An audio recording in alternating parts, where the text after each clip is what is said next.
Nobody threw away a cookbook in the 1950s, and inside every one of them was a chapter of sandwiches that most families made every single week without thinking twice. They got stacked on shelves, stuffed into drawers, handed down to daughters who already had their own, and those sandwich recipes vanished one generation at a time. Deviled ham spread on white toast, fried egg and onion on day-old bread, ribbon sandwiches assembled for church suppers that nobody under 40 has ever seen in person. They were what you packed in a lunch pail when the grocery money ran low, or what you set on the counter when 3 kids walked in from school and supper was still hours away. Some of them would confuse a modern cook. Others taste exactly the way you remember. Fried bologna sandwiches elevated cheap lunch meat into something approaching luxury through the simple magic of a hot skillet. Thick slices of bologna were scored around the edges to prevent curling, then fried in a cast-iron pan until the exterior caramelized and the edges crisped. The rendered fat created richness, while the heat transformed the meat's texture from rubbery to almost bacon-like. Placed between soft white bread with mustard or mayonnaise, the hot bologna created a sandwich that satisfied in ways cold lunch meat never could. Children watched eagerly as the bologna sizzled and popped, knowing something special was about to be served. The smell filled kitchens with a distinctive aroma that announced dinner to the whole house. Bologna cost far less than other meats, making it a working-class staple that stretched paychecks further. Seniors remember these as comfort food that made ordinary days feel celebratory. The simple act of frying transformed poverty food into genuine pleasure. Number 17. The bread and dripping sandwich. After the roast came out of the oven on Sunday, the drippings stayed in the pan. Brown, salty, thick with rendered fat and the caramelized bits of whatever meat had been cooked.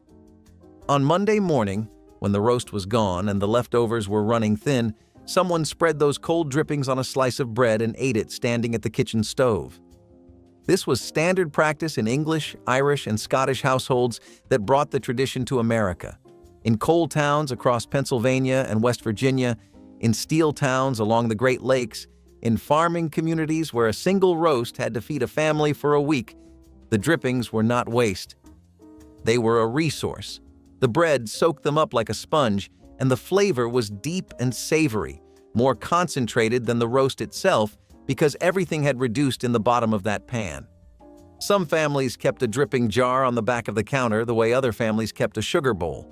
Beef drippings, pork drippings, chicken drippings, all saved and layered and spread on bread for workday lunches. The jar sat by the stove and never went empty because every time a piece of meat hit the oven, the jar got replenished. Nobody wrote this sandwich down. No home economist promoted it. No magazine photographed it alongside a glass of milk and a checkered napkin.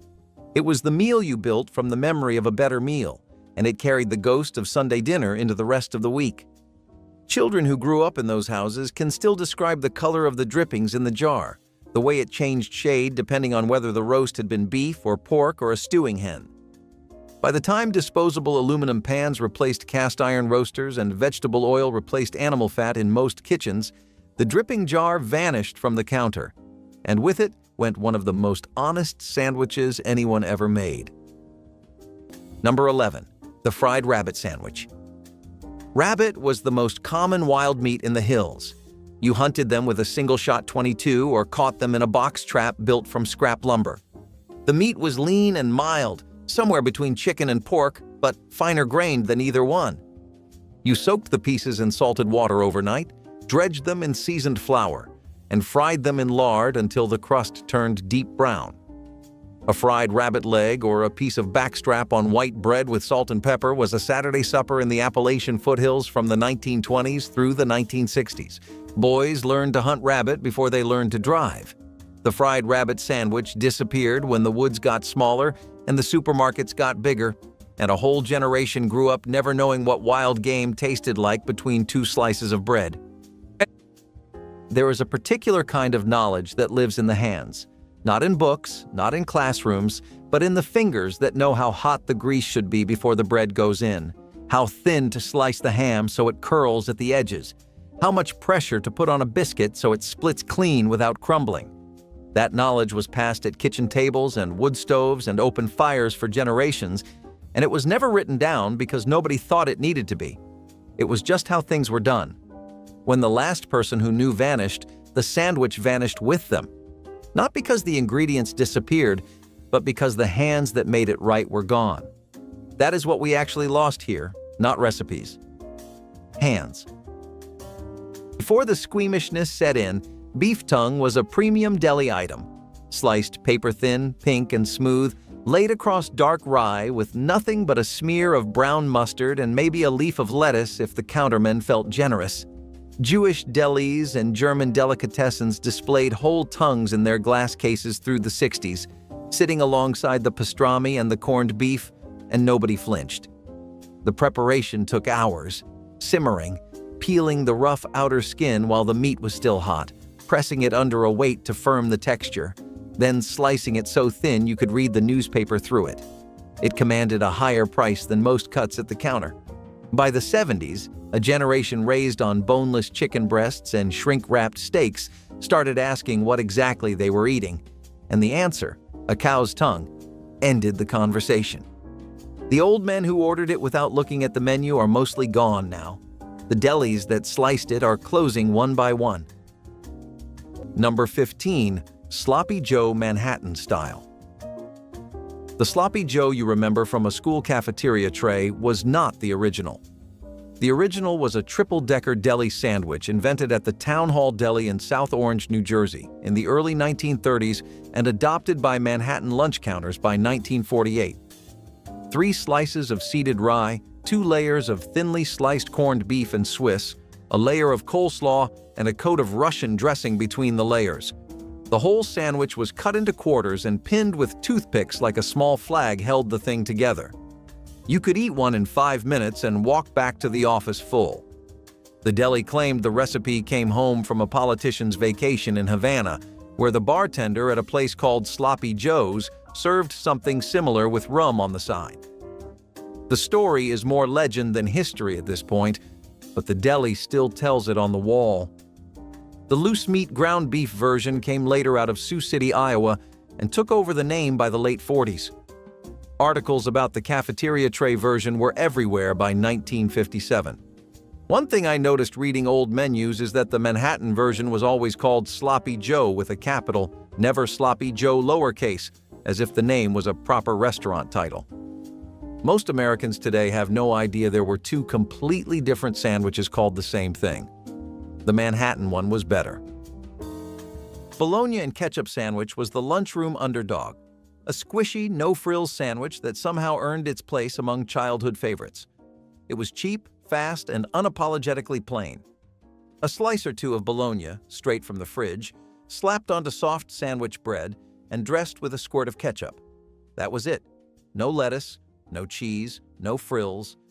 But in its simplicity was something oddly satisfying. The bologna was smooth and salty. The ketchup added tang and sweetness. The bread held it all together like a peace treaty between convenience and hunger. It showed up in mid-century lunchboxes packed by parents who needed to stretch a budget and feed a family. Kids would open their bags, see that red smear pressed through the plastic wrap, and know exactly what to expect. There was no surprise, and somehow that was comforting. It was a sandwich that never pretended to be more than it was, and maybe that is why it stuck around as long as it did. You rarely see them now, lost in a sea of organic spreads and artisanal fillings.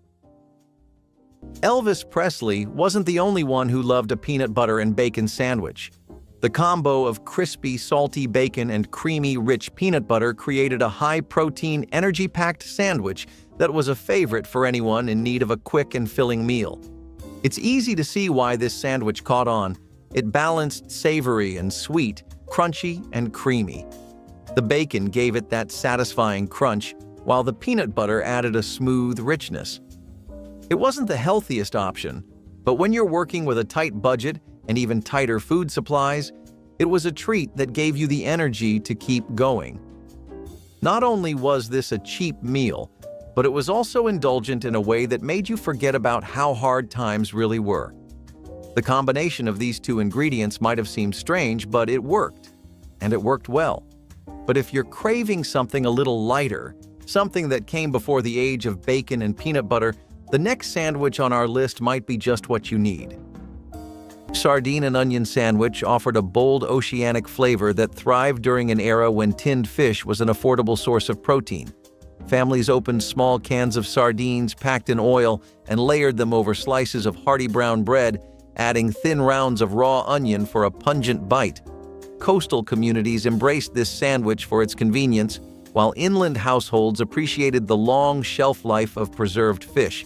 The natural oils soaked into the bread, creating a rich texture that required no additional spread. Fishermen often carried it as a portable meal that could withstand long hours at sea, while factory workers found it a quick and sustaining lunch. Despite its strong aroma, it became a beloved staple in many immigrant neighborhoods where similar flavors were common. The pairing of briny fish and sharp onion may seem intense today, but it represents the straightforward, hearty meals that once defined American working-class kitchens. Bacon skin sandwiches were born from the insistence that no part of the animal should ever go to waste. The leftover rind, often trimmed from bacon before cooking, was fried until crisp and then layered between slices of bread. The result was salty, chewy, and deeply flavorful, providing a taste of bacon without the expense of full slices. Families who could not afford to throw anything away cherished these sandwiches as a way to stretch protein into more meals. Housewives valued them because they turned scraps into something practical and even desirable. Children often enjoyed the crunch, while adults appreciated the smoky richness that still lingered in the rind. Bacon skin sandwiches carried pride because they showed how far thrift could go in making sure nothing edible was discarded. In the 1950s, it was about survival as much as flavor, and even the smallest bits of meat were transformed into a meal. This sandwich is rarely remembered today, but for many families, it was a lifeline. The meatball sub is the kind of sandwich that's meant to be messy. The meatball sub has its origins in Italian-American cuisine. While meatballs are a traditional Italian dish, the meatball sub became popular in the U.S. as Italian immigrants put an American twist to it. We're talking juicy meatballs, marinara sauce topped with melted cheese on a long, crusty roll. Yeah, it doesn't really get more American than this. What makes or breaks this sandwich is the sauce, and Grandma knew it all too well. The sauce had to be the right balance of sweetness and acidity, and of course, the bread had to be sturdy enough to hold everything together. It's the kind of sandwich that you need two hands to eat, and maybe a napkin or two, but it's worth every bite. It's a classic comfort food that never goes out of style. The pimiento cheese sandwich is a southern classic made with a spread of grated cheese, mayonnaise, and pimientos, typically served on white bread. This sandwich was once a staple at luncheons and picnics, but has become less common in recent times.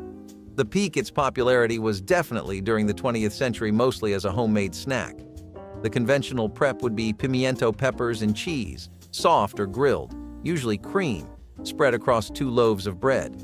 It declined as a go-to snack after WW2, but the South remembers favorably the delicious pimiento sandwiches their grandmothers would whip up. Does it get any nostalgia going for you? This sandwich definitely rings some bells in the minds of Southerners, though it's hard to find places offering to create this now-forgotten sandwich. Large sandwiches represented the absolute bottom of Depression-era survival food, yet they kept families alive when nothing else remained in the pantry. Pure rendered pork fat was spread onto bread like butter, sprinkled with salt, and eaten without complaint by hungry mouths.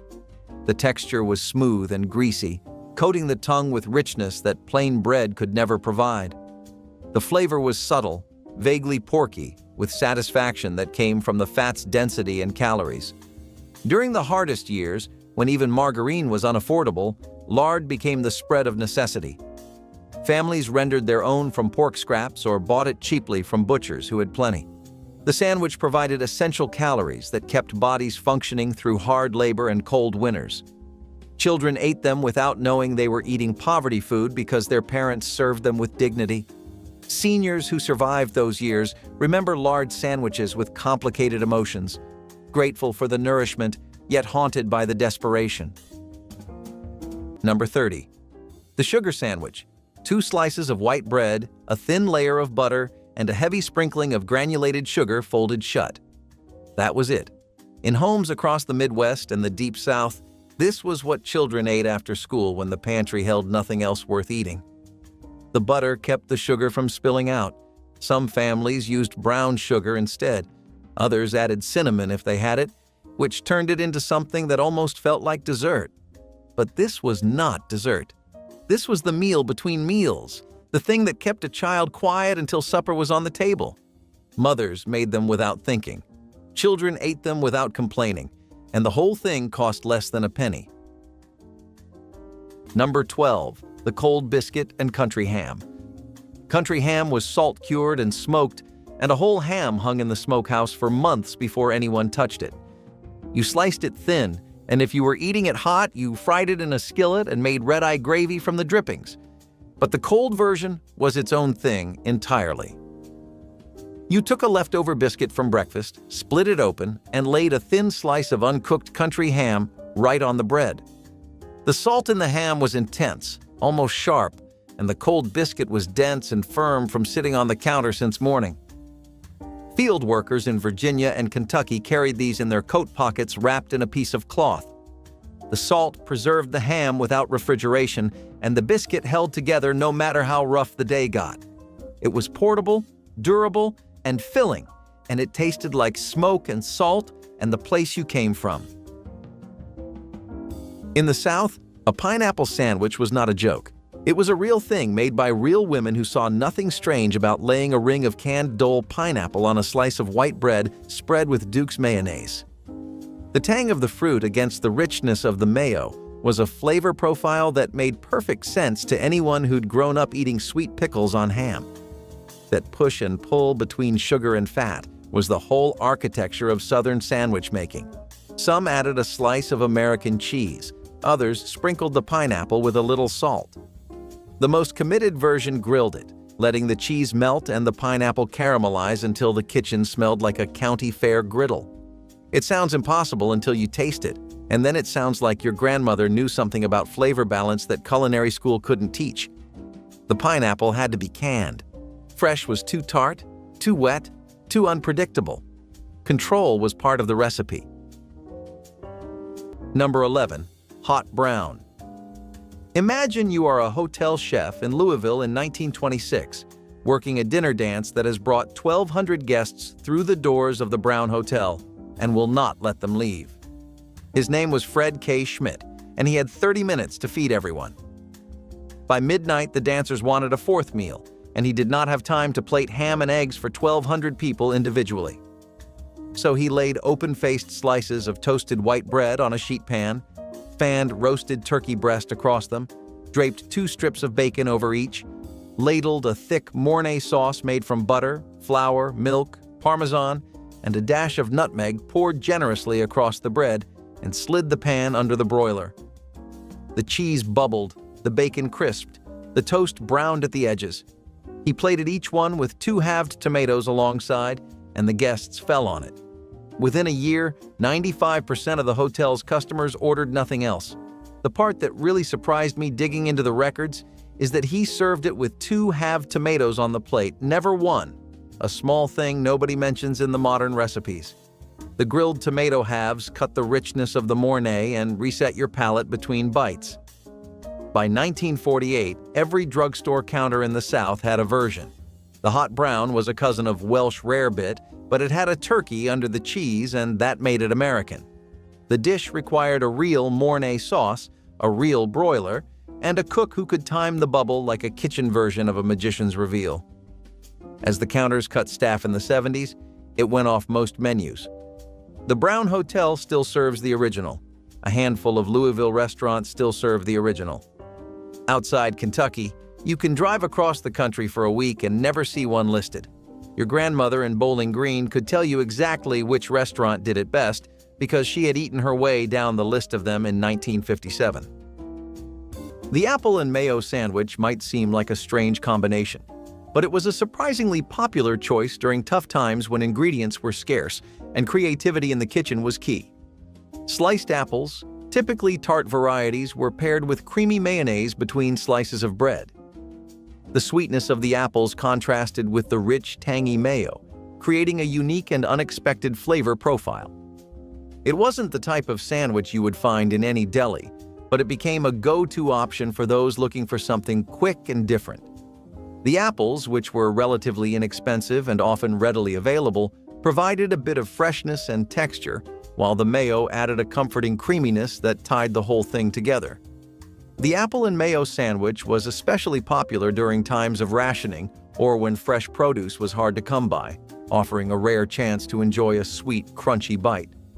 While it wasn't a culinary masterpiece, it was a meal that worked with what was available, perfect for those on tight budgets. The sandwich wasn't fancy, but it had an undeniable charm. For many, it was an odd but delicious treat that felt like a luxury in a world where simple ingredients were used to make the most of every meal. And if you thought the apple and mayo sandwich was unexpected, just wait until the next sandwich, where another quirky combination takes center stage with a surprising flavor twist. Hot browns were not just sandwiches, they were events.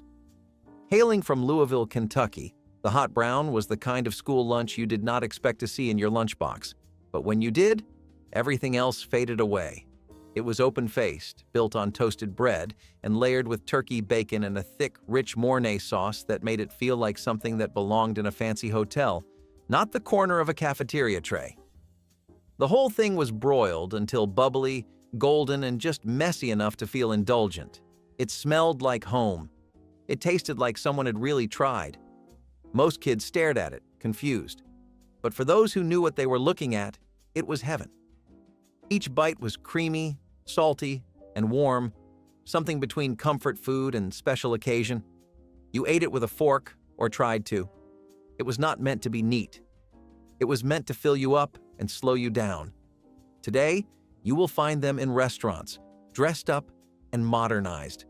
But nothing hits like the homemade version packed with love.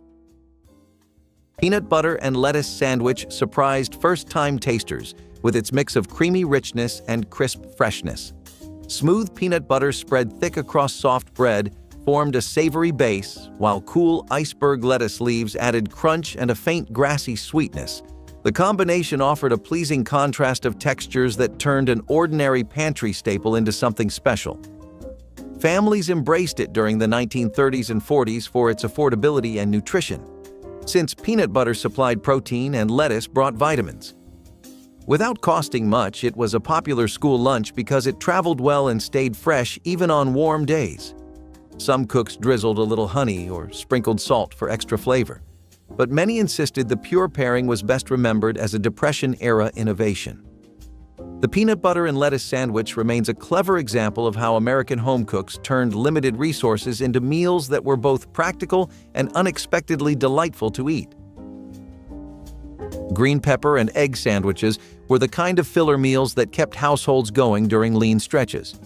Eggs were one of the most reliable protein sources, but even they had to be stretched when rationing or shortages hit. Housewives scrambled eggs with diced green peppers, bulking them up to serve more mouths without using as many eggs. The peppers added crunch, freshness, and a hint of bitterness, which balanced the creamy eggs. Spread onto bread, this combination became a hearty sandwich that worked for breakfast, lunch, or dinner. It was simple enough for children to enjoy, but hearty enough for working men needing energy for long shifts. Green peppers were affordable, especially in summer gardens, and pairing them with eggs created a balance of thrift and flavor. This sandwich showed how resourcefulness could turn two basic ingredients into a satisfying meal. Today, it might feel old-fashioned, but in the 1950s it was a staple for families stretching every bite. Speaking of meaty sandwiches, the Turkey Club sandwich was another fan favorite. Now, this one was known for its 3 layers of bread, which made it stand out from the rest of the sandwiches on the table. The club sandwich has its roots in American culinary history, with some sources suggesting it was first served in private social clubs in the late 19th century. By the time Grandma was making them, it had already become the talk of the town. Graham often made this one the day after Thanksgiving when there was no shortage of leftover roast turkey in the refrigerator. The key ingredient in this sandwich was crispy bacon, which Graham added to make it kid-friendly and 10 times more delicious. Grandma's Turkey Club sandwich was often cut in quarters or halves, which made it easier to eat, and this was the first time sandwiches were cut diagonally. And remember the toothpicks Graham used to hold it together with colorful cellophane frills?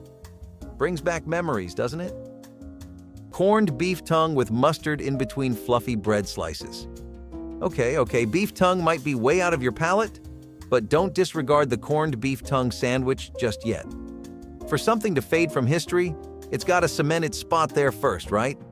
Can't do that if you don't bring something to the table. Perhaps this one will bring a lot more than you'd expect. It's traditionally prepared with carrots, garlic, red pepper, black pepper, salt, onions, mayo, and spice like bell pepper, paprika, and some garnishes like lime and parsley. So we already have the makings of a savory delight. You really want to keep a close eye on the beef tongue while it's in the pot, though. It can alter the flavor or dry it out fast. Though this sandwich has faded into the past now, the intricacy and delicacy through which it was created is a marvel to look back at. Maybe one day, this sandwich will come back at fancy restaurants, but for now, it remains a figment of the past. Crackling bread sandwiches combine two Southern traditions into one gloriously rich meal that wasted nothing from the family hog. Cracklings, the crispy bits left after rendering pork fat into lard, were stirred into cornbread batter before baking, creating bread studded with salty, crunchy pork pieces. Sliced thick and still warm, the crackling bread was eaten between pieces of regular bread or simply split and buttered. The flavor was intensely porky, salty, and satisfying in ways that plain cornbread could never match.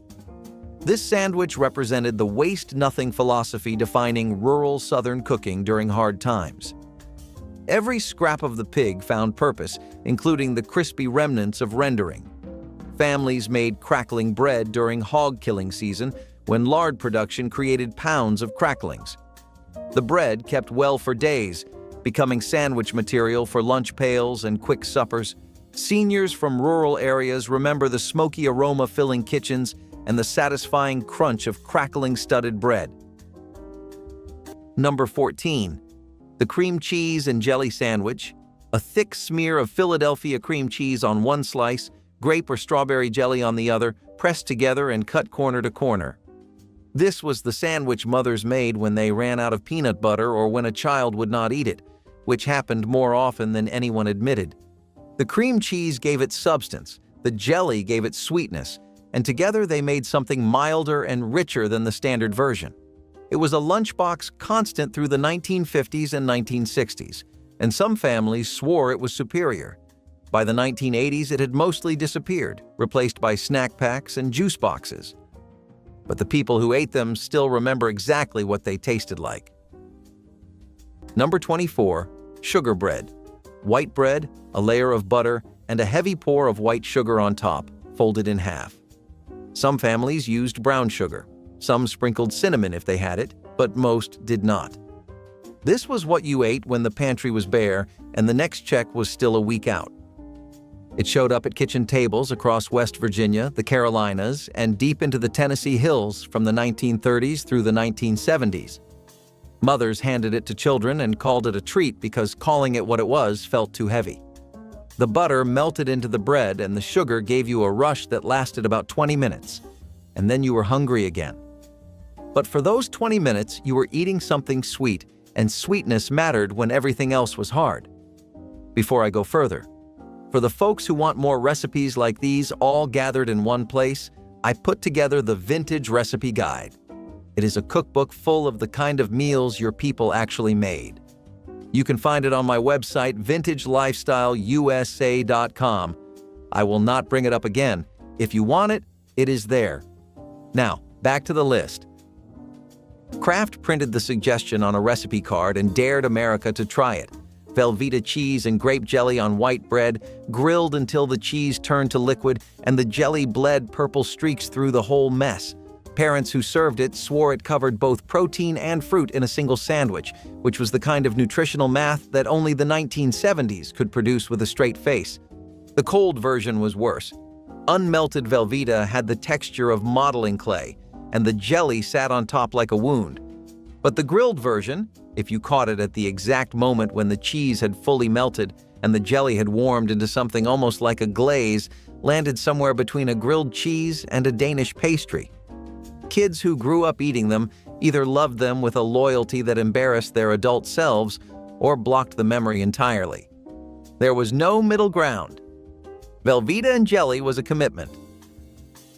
Number 10. Patty Melt. A coffee shop owner on Sunset Boulevard named Tiny Naylor put the first one on a menu in the late 1940s, and within 5 years it had crossed onto diner counters across the country.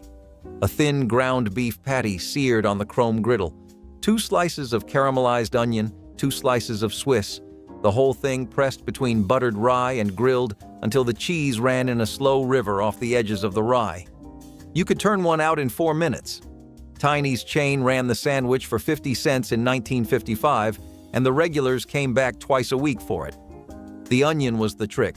Caramelized slow before the patty went down, sweet enough to balance the meat and dark enough to almost burn at the bottom. And then, the burger chains pulled the lunch counter trade away in the 70s. Most Americans today still know the name, but they have never had one made on a real chrome griddle by a cook who knew how to time it.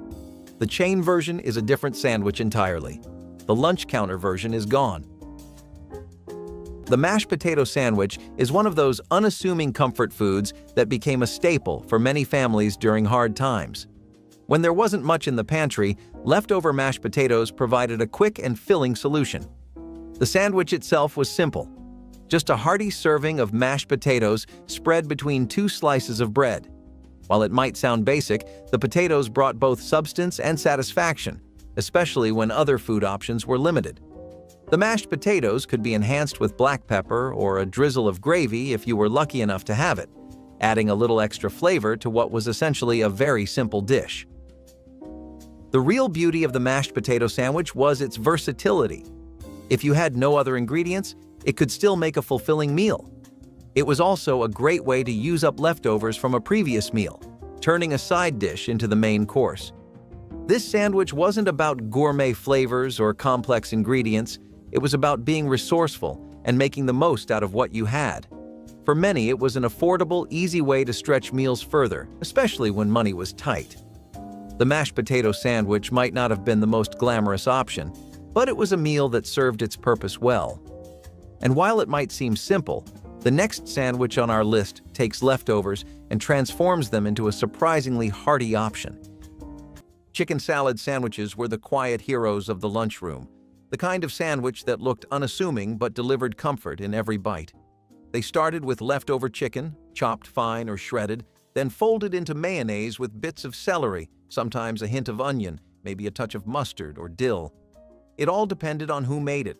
Every family had their version. Some were creamy, some were chunky, some were elegant enough for tea parties and school lunch alike. Slapped between slices of white wheat or a buttered roll, chicken salad was never flashy, but it never disappointed. It felt like home, like Sundays turned into Mondays. It was cold, clean, and quietly satisfying. Kids who got a chicken salad sandwich in their lunchbox were either praised or pitied, depending on who you asked, but they always remembered it. Today, chicken salad has migrated to cafe menus and plastic deli containers, far from its humble homemade origins. Walnut and cream cheese sandwich turned the hearty flavor of toasted nuts into a satisfying spread by folding them into whipped cream cheese until the texture became both rich and slightly crunchy. A drizzle of honey was sometimes added for a hint of sweetness, but the main appeal was the deep, nutty taste paired with smooth, tangy cheese. This sandwich gained popularity in the 1930s and 40s, when walnuts were inexpensive and widely available through local farms and victory gardens. It became a staple of afternoon teas and church socials where hosts sought recipes that were both frugal and impressive. The combination provided protein and healthy fats, which made it as nourishing as it was tasty, served on brown bread or whole wheat. It offered a rustic contrast to the refined tea sandwiches of the era. Though modern menus rarely feature it, the walnut and cream cheese sandwich remains a charming example of simple ingredients delivering a memorable and wholesome lunch. Cold spaghetti sandwiches turned last night's dinner into tomorrow's lunch in the most practical way. Leftover pasta, often with a bit of tomato sauce still clinging to it, was stuffed into slices of bread to create a filling sandwich. It was messy, heavy, and surprisingly comforting, giving families a way to reuse food instead of wasting it. Children often ate these for lunch, with housewives grateful for how easy they were to prepare. Spaghetti was cheap, and stretching leftovers across sandwiches gave it even more value. Sometimes grated cheese was sprinkled in for added flavor, but more often it was plain and practical. These sandwiches were not about elegance, but about survival and thrift. They carried the taste of both yesterday's supper and today's ingenuity, proving that nothing in the kitchen went to waste. Cold spaghetti sandwiches are rarely spoken of today, but they once served as a reminder that in the 1950s, everything was stretched as far as it could go. If there's one sandwich you can never go wrong with, it's the old-fashioned grilled cheese sandwich. This one is the epitome of comfort food, and Grandma's version was a childhood favorite. Even the pickiest eaters used to beg for this one. So this one became popular during the Great Depression era, when we had to make do with three of the most common ingredients in our pantries: bread, cheese, and butter. Now, some of us used to get creative with our grilled cheese by adding extras like sliced tomatoes, ham, bacon, or even pickles. But this one was best enjoyed simple and plain. Oh, and let's not forget, it tastes even better when paired with a warm bowl of tomato soup. Before burgers and fries, grilled cheese and tomato soup used to be the ultimate food combo of our dreams. The best part? Most cheese sandwiches are vegetarian and can easily be made vegan by adjusting the type of cheese and oil. The bacon and peanut butter sandwich was one that caught our eyes the most. Crispy bacon paired with peanut butter sounded like a combination that could just work somehow. This was a no-brainer for Americans. If their left kidney is sustained by peanut butter, the right is sustained by bacon. Both together probably provide just the right amount of fuel to get through the day or a grueling 9-to-5 shift. A great condiment to go with this is unsweetened ketchup, because most ketchups today have artificial sweeteners. This isn't as popular as it used to be, but it hasn't declined enough in renown that it's that outlandish of an idea. Give it a try some weekend, you might be pleasantly surprised.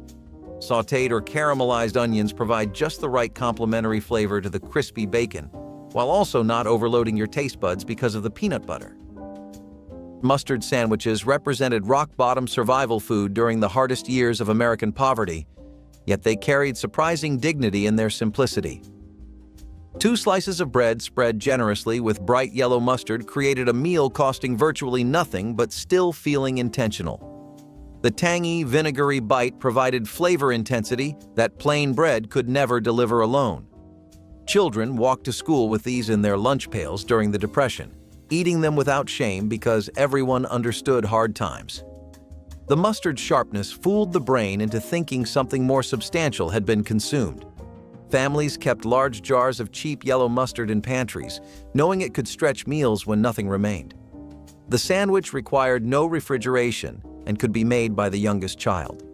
Seniors who survived those lean years remember mustard sandwiches with quiet pride, knowing they represented resilience and determination to eat something rather than nothing.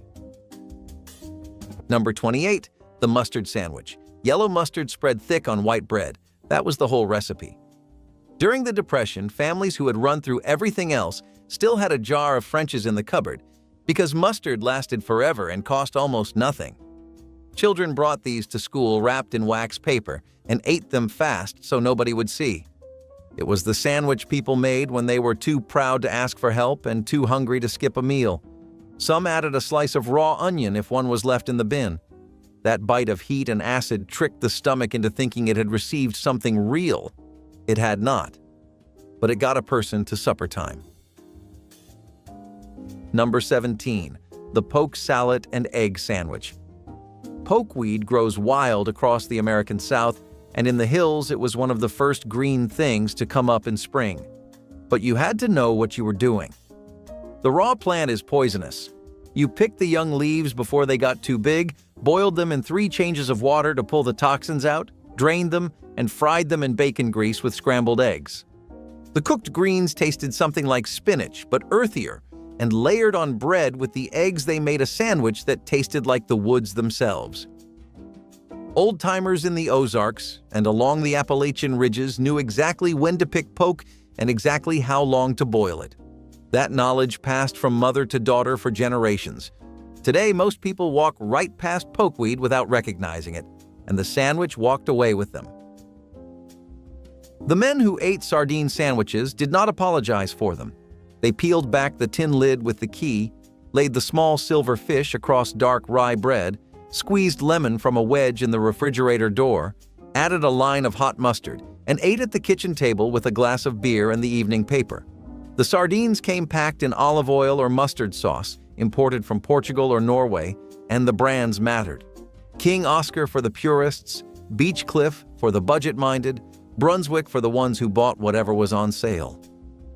During the Depression, sardines were protein you could afford when meat was a luxury, and that reputation clung to the fish long after the hard times ended.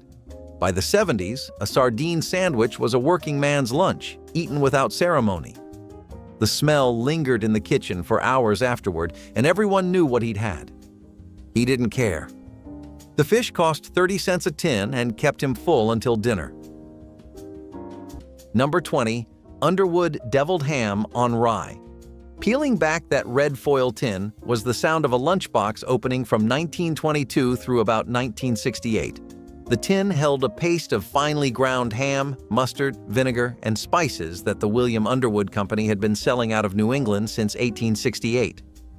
You scooped 2 tablespoons onto rye, pressed a second slice on top, and cut diagonally. The tin had a small red devil on the label that had not changed in 50 years.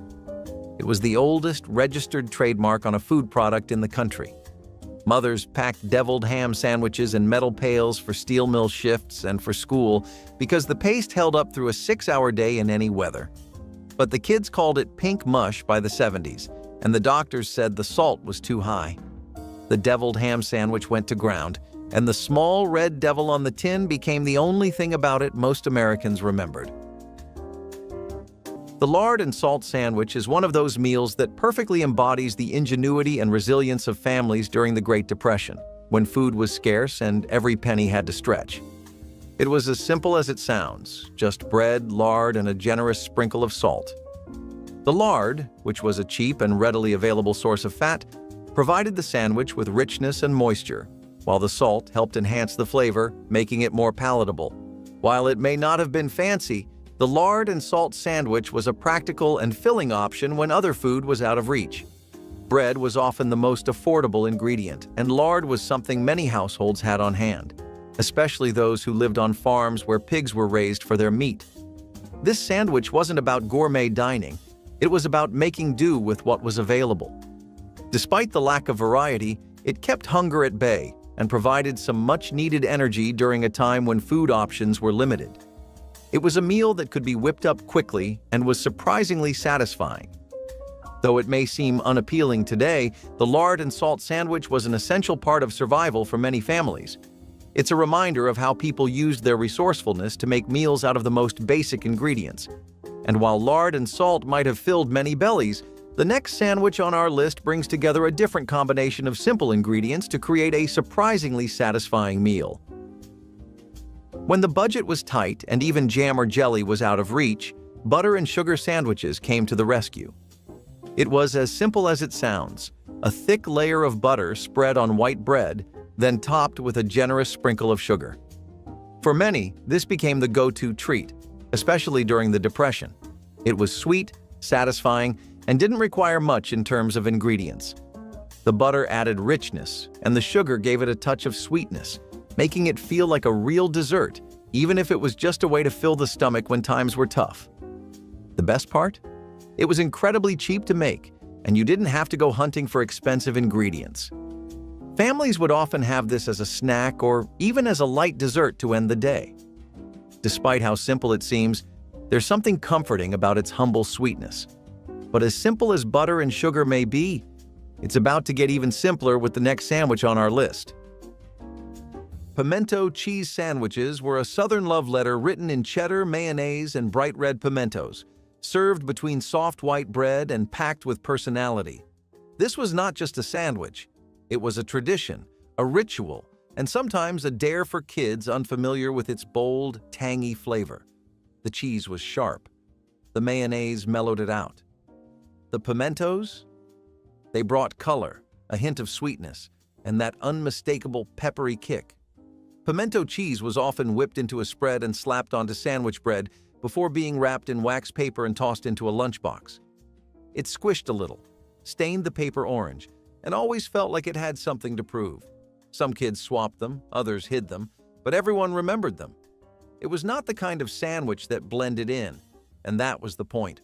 Over the years, it slipped out of school cafeterias and into specialty food menus, but back then, it was a staple that defined a region and a generation. It was homemade, it was messy, and it was honest. Ham and pickle relish sandwich delivered a zesty twist to leftover ham by grinding it fine and mixing it with sweet pickle relish and a dab of mustard until the filling became a tangy spread that woke up any slice of bread. It was a thrifty recipe that turned holiday leftovers into weekday lunches, stretching every bit of meat during the lean years of the 1940s. Community cookbooks praised it for its bold flavor and economical use of ingredients. Families enjoyed the bright contrast of salty ham and sweet relish, while the mustard added a gentle heat that cut through the richness. It traveled well wrapped in wax paper for school or factory lunches, and stayed moist without refrigeration, making it a favorite of workers and picnickers alike. As the years passed, delicatessens shifted toward heavier cured meats, and the humble ham and pickle relish sandwich faded from menus, but its lively balance of sweet, sour, and savory still deserves a modern revival. Celery, leaf, and mayonnaise sandwiches showed the frugality of 1950s kitchens where nothing was wasted. Celery stalks were often used for cooking, but the leaves, which many might throw away today, became a valuable part of thrifty meals. Housewives would chop the leaves finely, stir them into mayonnaise, and spread the mixture generously across bread slices. The flavor was bright and slightly bitter, balanced by the creaminess of the mayo. It was not fancy, but it offered crunch and freshness when vegetables were scarce. This sandwich carried pride because it proved how resourceful a homemaker could be, feeding her family with what others would call scraps. Served cold, it made for a quick lunch that carried a surprising burst of green flavor. It fit perfectly into the mentality of stretching every ingredient as far as it could go. Celery leaf and mayonnaise sandwiches are nearly forgotten today, but in the 1950s they were both practical and symbolic of the determination not to waste. For those who grew up eating them, they carried the taste of survival and careful economy. When it comes to sandwiches, only a few were as satisfying as the roast beef sandwich. So, many sandwiches were originally created as a clever way to repurpose leftovers, and this one was no exception. Roast beef sandwiches often started with leftovers from Sunday dinner. The Sunday roast was a time-honored tradition, and any extra beef was used to make delicious sandwiches for lunch the next day. In 1900, the dish was described by the Washington Post as unattractive and as a tired ark in a gravy flood. However, it gained popularity in the coming years when Grandma decided to take matters into her own hands, and by 1931, some critics even went as far as to describe it as a true taste of South Dakota. The bread for Grandma's roast beef sandwich was often homemade, and boy did she know how to dress it up.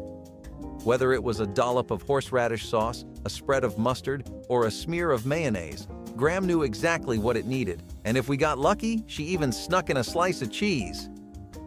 The deviled ham sandwich is a spicy minced ham spread that had some real glory days in the 1860s, but went down in popularity as taste palates changed and sandwiches became more of a fast food-centric meal. This homemade, high-effort sandwich had its fame downfall. Barely seen or talked about today, the deviled ham sandwich was prepared using ingredients like egg yolks, citrusy lemon juice, generous sprinkles of black pepper, and mustard. The ham you use depends on you, and as long as it's properly cured, it shouldn't make much of a difference. One of the fancier ways to serve it was an open-faced sandwich topped with a poached egg. The modern version of the sandwich can be spun 100 different ways. Most tend to opt for additional spices, though. What would your take be on this vintage sandwich? Potted meat sandwiches turned tiny cans of processed meat spread into filling meals that sustained working families across America. The small, affordable cans contained finely ground meat mixed with seasonings and gelatin, creating a spreadable paste covering bread easily. The flavor was salty and vaguely meaty, with smooth texture that children found less intimidating than tougher cuts.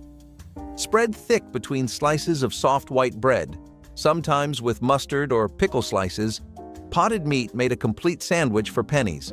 The cans required no refrigeration until opened, making them perfect pantry staples for homes without reliable icebox access. Families bought them by the case when money allowed, stockpiling affordable protein against uncertain times. The sandwiches appeared at picnics, in lunchboxes, and on dinner tables when paychecks ran thin. Children grew up eating them without realizing how clever their mothers were at stretching resources. Today, potted meat still exists in stores, a quiet reminder of survival cooking. Number 10. The cold biscuit and fatback sandwich. A leftover biscuit from the morning, split open and stuffed with a strip of fried fatback. No butter, no condiment, no garnish. This was a field lunch across the rural South, carried in a pocket or a tin pail to wherever the work was. Fatback was the cheapest cut at the butcher. A solid slab of pork fat with no meat on it at all, sliced thin and fried until it curled and crisped. Inside a cold biscuit, it was salty, rich, and dense enough to keep a person going through a full afternoon of labor. It was not a meal anyone chose when better options existed. It was the meal that was available. Number 6. The peanut butter and onion sandwich. Thick peanut butter spread on white bread with slices of raw yellow onion laid across the top. You pressed the other slice down hard so the onion pushed into the peanut butter and held fast. The first bite is all peanut butter, the second hits onion, and by the third, your mouth does not know what to make of it. The peanut butter coats the sharpness of the onion, and the onion cuts through the heaviness of the peanut butter, and somehow the whole thing works. This was a common working lunch in the hill country of Georgia, the Carolinas, and eastern Tennessee, and the people who ate it were not being eccentric. Peanut butter lasted without refrigeration. Onions kept for weeks in a root cellar, and together they made a sandwich with protein, fat, and enough bite to keep you interested through a long afternoon. It cost pennies. It filled you up. Nobody wrote it down because nobody thought it would disappear. The grandchildren sit at the same kitchen tables and they have no idea. They do not know that the woman making their lunch once ate nothing but bread and mustard for 3 days straight. They do not know that the biscuit recipe she makes from memory was her only inheritance. They do not know that the way she presses her thumb into the dough before folding it is the same motion her own mother used in 1941. These things are not taught in any school. They are absorbed at the kitchen counter or they are lost forever. Every sandwich on this list is a piece of that quiet archive. Not the kind that lives in a museum behind glass, but the kind that lives in a kitchen for exactly as long as somebody still remembers to make it. The peanut butter and mayonnaise sandwich sounds like a dare until you learn it fed half the South during the Depression. Newspapers in the 40s printed instructions for mixing the two into a spreadable consistency, enough peanut butter for heft, enough mayo for moisture, and slathering it across whatever bread was cheapest. The combination packed fat and protein into a single meal that cost almost nothing, and for families stretching $1 past its breaking point, that arithmetic mattered more than flavor. But the thing nobody expected, it tasted good. The salt in the peanut butter leaned into the tang of the mayonnaise, and the texture, dense, slick, heavy on the tongue, stayed with you through a full afternoon of work. Mothers passed it to daughters who passed it to their own kids, and by the 70s it had outlived the poverty that created it. People ate it because they wanted to, not because they had to.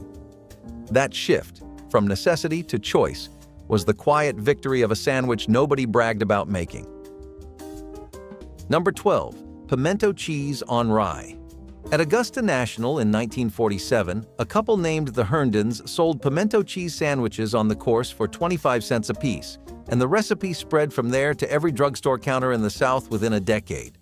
The mix was sharp cheddar, grated coarse, jarred pimentos drained and chopped, mayonnaise, a pinch of cayenne, and black pepper, all stirred until the orange paste held together but still showed the red flecks.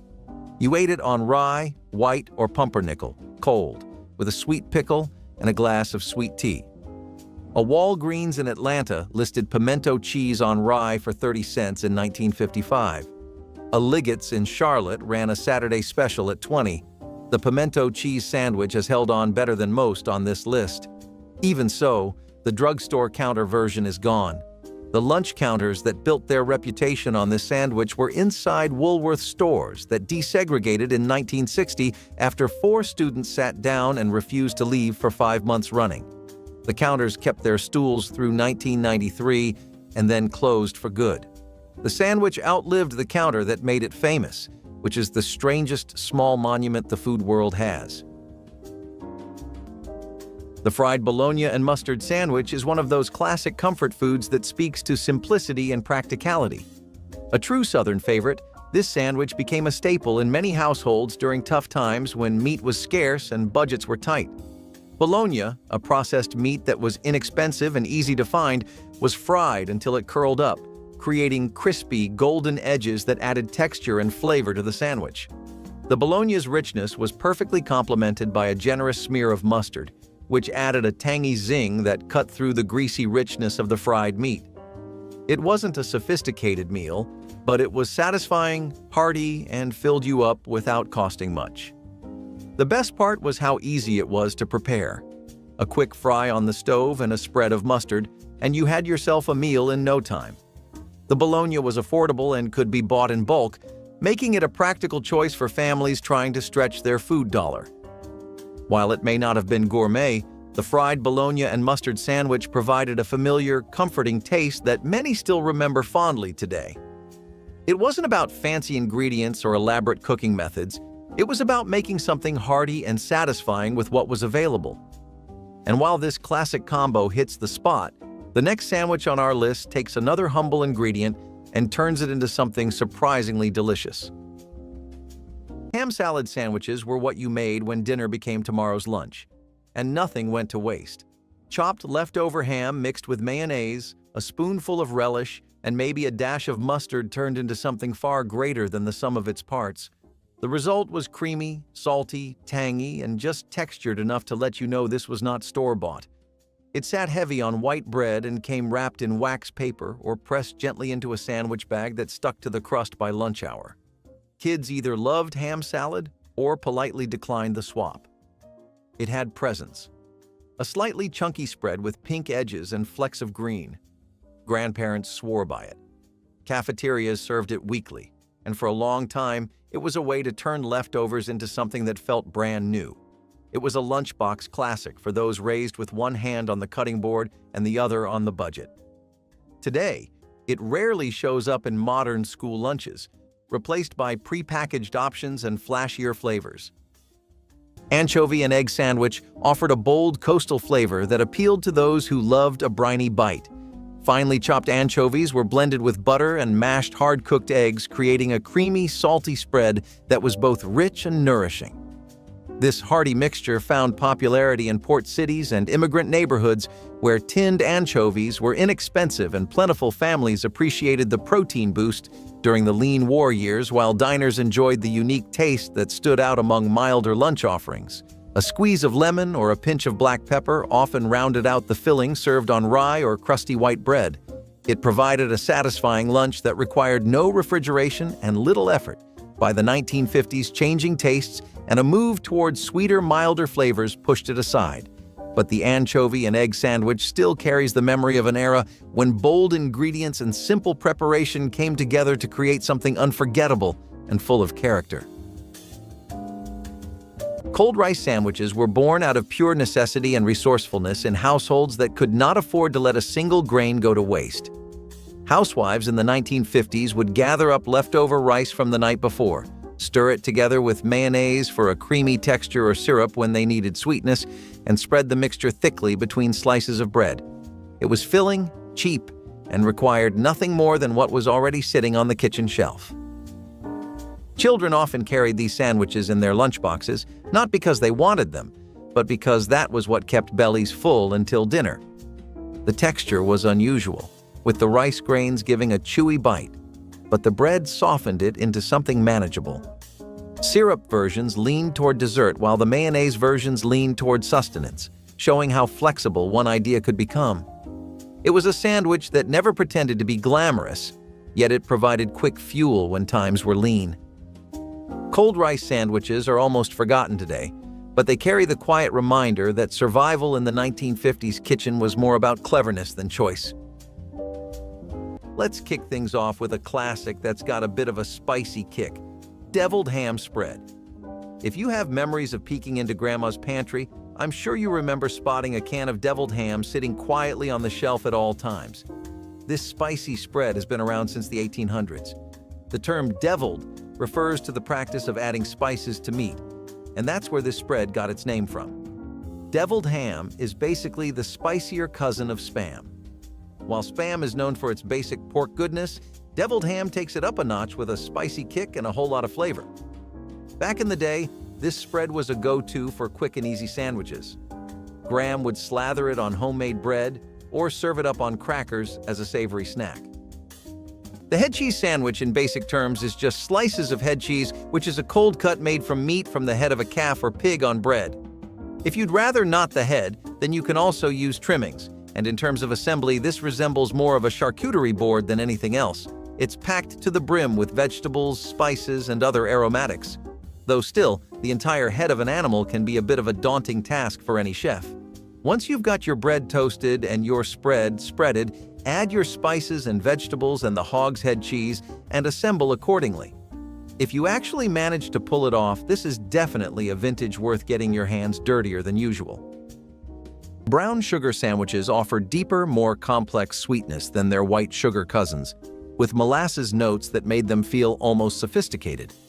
Soft bread was spread with butter, then covered with brown sugar that didn't quite dissolve, creating pockets of crystalline crunch. The flavor was richer than plain sugar sandwiches, with caramel undertones that satisfied cravings more completely. Children preferred these when given the choice, finding the brown sugar's complexity more interesting. The butter melted slightly, mixing with sugar to create something approaching butterscotch in places. Families made these as treats when the sugar bowl was full and children needed quick energy or comfort. The sandwich assembled in seconds, requiring no cooking and minimal cleanup. Brown sugar lasted longer than white in humid climates, making it practical for southern pantries. Seniors remember these as special versions of everyday sugar sandwiches, the brown sugar signaling something slightly more indulgent. The food companies figured out early that a family spending its last dollar on bread would spend its last nickel on something to put between the slices. So they made potted meat and olive loaf and pepper loaf and canned sardines, products that cost almost nothing to manufacture and lasted on the shelf for months. These did not compete with fresh meat. They competed with hunger itself. The companies understood what cookbooks never admitted. Most survival meals are not cooked. They are assembled. 2 slices of bread, something from a can or a jar, and the will to keep eating. The sandwich is the architecture of getting by, and the American grocery aisle was built around that fact. Number 8. The salmon's. Number 21. The soup bean sandwich. Pinto beans cooked low and slow with a piece of salt pork until they fell apart. You mashed a spoonful of those beans onto a piece of cornbread or white bread, added raw onion if you had it, and ate it with your hands. This was a Monday sandwich in eastern Kentucky and southwest Virginia, where a pot of beans simmered on the stove all weekend and showed up in every form imaginable by midweek. The beans had enough starch to hold together on the bread, and the salt pork gave the whole thing a richness that disguised how cheap it really was. A 10-pound bag of pinto beans fed a family for weeks. The soup bean sandwich was proof that poverty made people creative long before anyone called it resourceful. McCall's Great American Recipe Card Collection dropped this one on America in 1973, and the nation has been trying to forget it ever since. You mashed a ripe banana with minced ham, spread the mixture on buttered white bread, and served it cold. A variation in Florence Cowell's 1001 sandwiches suggested sautéing banana slices and layering them on hot toast with deviled ham. The logic was not entirely insane. Sweet fruit and salty cured meat had a long tradition, and the Hawaiian pizza was doing fine. But something about mashing the two into a paste crossed a line that even the 70s couldn't defend. Kids who found this in their lunchboxes developed trust issues. Mothers who made it insisted it was delicious and could never explain why they stopped. The recipe card itself, with its bright photograph and cheerful instructions, became a punchline. Proof that the decade that gave us fondue sets and waterbed mattresses also tried to put banana in a ham sandwich and call it lunch. Number 16. Tuna melt. A short order rail one hot afternoon in 1959 tipped a bowl of tuna salad onto a half-grilled cheese sandwich and decided to keep going. The whole thing got pressed flat on the griddle and slid onto the plate. The customer asked for another. Within 3 years, the tuna melt was on lunch rails everywhere. Tuna salad on rye or sourdough, a single slice of cheese on top, a slick of butter on the griddle, heavy press for roughly 2 minutes each side. The cheese melted down into the tuna, the bread browned, the whole thing came off hot and a little messy. The fast food kitchens replaced the press with a panini machine, and the panini machine turned the tuna melt into something tighter and drier and entirely less interesting than the original. By the way, if any of these sandwiches sound like one your mother used to fix at home, I put together a recipe guide that walks through more like them. The proportions, the bread choices, the right way to cut a sandwich on the diagonal, and the small kitchen tricks the counter cooks use to keep the lettuce crisp and the bacon hot through a 6-hour shift. The link is just below. For many families, the cornbread and molasses sandwich was a nostalgic, soul-satisfying meal. This humble sandwich takes us back to the Appalachian table, where cornbread was a daily staple, especially when times were tough. Cornbread, often considered a basic but hearty food, was a versatile option when money was scarce. If the cornbread was a little stale or leftover, all the better. It was perfect for slathering with rich molasses, which was often a pantry staple in many homes. The molasses added a rich sweetness that made the sandwich not just filling but comforting in its simplicity. Sometimes a little butter was added for extra indulgence, giving the bread a velvety texture that made each bite even more satisfying. While it might not have been a gourmet creation, it was a connection to simpler times when families used what they had and made do. Cornbread was cheap and easy to make, and molasses was an affordable sweetener. The combination of the hearty cornbread and the sweet molasses made it the perfect meal when the cupboard was bare. For many, it was a meal that provided both physical and emotional comfort. Nothing fancy, but it worked. It wasn't about the ingredients being luxurious. It was about making the most of what was available and taking pride in the simplicity of the dish. This sandwich wasn't just a meal. It was a reminder of resourcefulness, tradition, and making do with less. The peanut butter and banana sandwich was sticky, sweet, and oddly sacred, especially if you grew up with a radio playing Elvis in the background. Soft white bread cradled ripe banana slices layered atop thick peanut butter, creating a sandwich that was pure indulgence and pure nostalgia all at once. It was comfort food at its simplest. No baking, no slicing, just a knife, a spoon, and one slightly bruised banana. Kids loved it. Parents trusted it. Lunchboxes welcomed it. Every bite was creamy, soft, and just a little bit messy. Sometimes it got mashed during the morning bus ride, but that only made it better, denser, more unified, like the ingredients had been given time to fall in love. Elvis Presley may have added bacon to his, but most kids were happy with just the basics. Over the years, the peanut butter and banana sandwich faded from lunch menus, traded out for wraps and granola bars. But it never really disappeared. Orange cream sandwich brought a gentle dessert-like sweetness to the lunch table by blending fresh orange zest and juice with softened cream cheese until the filling became light, fragrant, and smooth spread between thin slices of white bread. It offered a citrus burst that brightened afternoon teas and school lunches alike. Families loved its refreshing flavor during warm weather and appreciated how quickly it could be prepared using only basic ingredients. Women's magazines of the 1940s praised it as a way to add variety to children's meals without extra cost, while adults enjoyed it as a simple treat.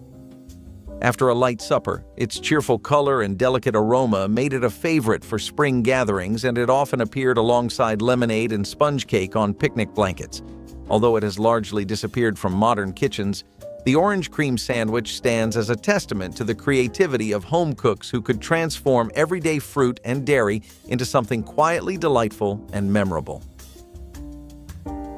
Pimento loaf sandwiches were an affordable way to enjoy something that resembled deli meat without paying full price. Pimento loaf was a budget luncheon meat made by blending scraps of meat with pimentos and pressing it into a loaf. Sliced thinly and placed between white bread, it became a staple of frugal lunches. Housewives relied on it because it was cheaper than ham or turkey, but still gave the appearance of a proper sandwich. The bright red pimentos added both color and flavor, making the loaf feel more special than it really was. Families packed these sandwiches for school lunches, picnics, and quick meals at home. They were salty, soft, and filling, though no one mistook them for high-quality cuts of meat. Pimento loaf sandwiches were practical and dependable, reflecting the 1950s reliance on processed meats to stretch limited budgets. They may have faded from memory, but at one time they symbolized both frugality and the desire for something resembling a deli treat. Deli classics have always been Graham's specialty, and the corned beef sandwich was no exception. This one started out as a nod to the traditions of Eastern European cuisine and became popular in the United States in the early 20th century. In case you're wondering about the name, corned beef comes from the curing process. Corned refers to the large grains of salt that are used to preserve the meat. This was a pretty simple beef sandwich with a hint of mustard, but its taste really spoke for itself. And it even made its way into pop culture by being frequently featured in TV shows, movies, etc. For example, in the film The Godfather, there's a memorable scene where a character is shown eating a corned beef sandwich. If you've seen the movie, I'm sure you remember it. As grim as the name might sound, peanut butter combined with mayo was quite a hit back in the day. In America, kids would often have this at 7 a.m. before school as breakfast they could easily put together. The sandwich was especially popular in the 30s to 60s as it was cheap and filling. Much like other sandwiches in the list, the peanut butter and mayo combination was also a product of the Great Depression. The mayo provided generous proteins that would pair well with fats from the peanut butter. In a time of financial instability, people found this sandwich to be a great way to ensure intake of important nutrients. As financial situations improved in America, this sandwich was replaced by newer and rather better-tasting options. Liverwurst sandwiches delivered iron-rich nutrition in a spreadable form that European immigrants introduced to American working-class tables. The soft, pinkish-gray meat spread easily onto bread, its flavor deeply savory with unmistakable liver notes that people either loved or couldn't tolerate. Topped with mustard, sliced onion, or pickles, liverwurst provided complete protein at prices far below fresh meat. German and Eastern European families brought liverwurst traditions to America, where it became a deli staple and lunchbox regular. The spread kept well under refrigeration, and a little went far, making it economical for large families. Children grew up eating liverwurst without realizing they were consuming organ meat, finding the mild flavor approachable. Factory workers carried these sandwiches knowing they'd provide sustained energy through long shifts. Seniors remember liverwurst as everyday food, nothing fancy but reliably filling. The sandwich proved that immigrant food traditions enriched American tables. Number 15. The butter and sugar sandwich. A thick slice of bread spread with soft butter and dusted with white sugar. That was the entire recipe. During the Depression and well into the 1950s, this was what mothers handed children when the pantry held almost nothing else. The butter gave it richness, and the sugar made it feel like a reward, even when it was born out of necessity. In mill towns across Pennsylvania and the factory neighborhoods of Detroit, children carried these to school wrapped in wax paper. By the 1970s, as packaged snack cakes and store-bought cookies took over, no one reached for the sugar bowl anymore. The butter and sugar sandwich slipped out of the American kitchen so quietly that most families forgot it had ever been there. Number 19. The apple butter and hot biscuit. Every fall in the Appalachian Hills, families gathered around a copper kettle set over an open fire and stirred apples for hours. The apples cooked down with cinnamon, cloves, and a little sugar until they turned into a thick, dark spread that tasted like autumn had been concentrated into a jar. The stirring was the hard part. You used a long wooden paddle and you never stopped, because if the apple butter scorched on the bottom, the whole batch was ruined. Some families kept the fire going from dawn until after dark. Children took turns with the paddle. Neighbors came over to help and stayed for supper. The apple butter went into mason jars and lined the shelves of the root cellar, and it lasted all winter.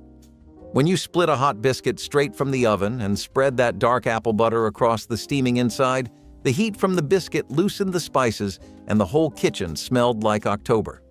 It was the simplest sandwich in the world, bread and fruit. But the fruit had been transformed by 12 hours of stirring, and the bread had been made by hand that same morning, and together they carried the weight of an entire season's labor. You could buy apple butter in a jar at the store by the 1970s, but it was not the same. The store version was thinner, sweeter, and missing the smokiness that came from cooking outdoors over hardwood coals. The real thing required a community, a fire, and a full day of work, and that is exactly why it disappeared. Nobody has that kind of time anymore, but the people who remember it will tell you that no sandwich since has tasted half as good. Nobody under 40 knows what an olive and cream cheese sandwich is, but mention it to anyone who grew up in the 1960s or 70s, and you'll get a story. The spread was simple: softened Philadelphia cream cheese, chopped green olives with the pimiento still in them, and just enough olive brine to loosen it up. Some families added pecans, others swore by walnuts.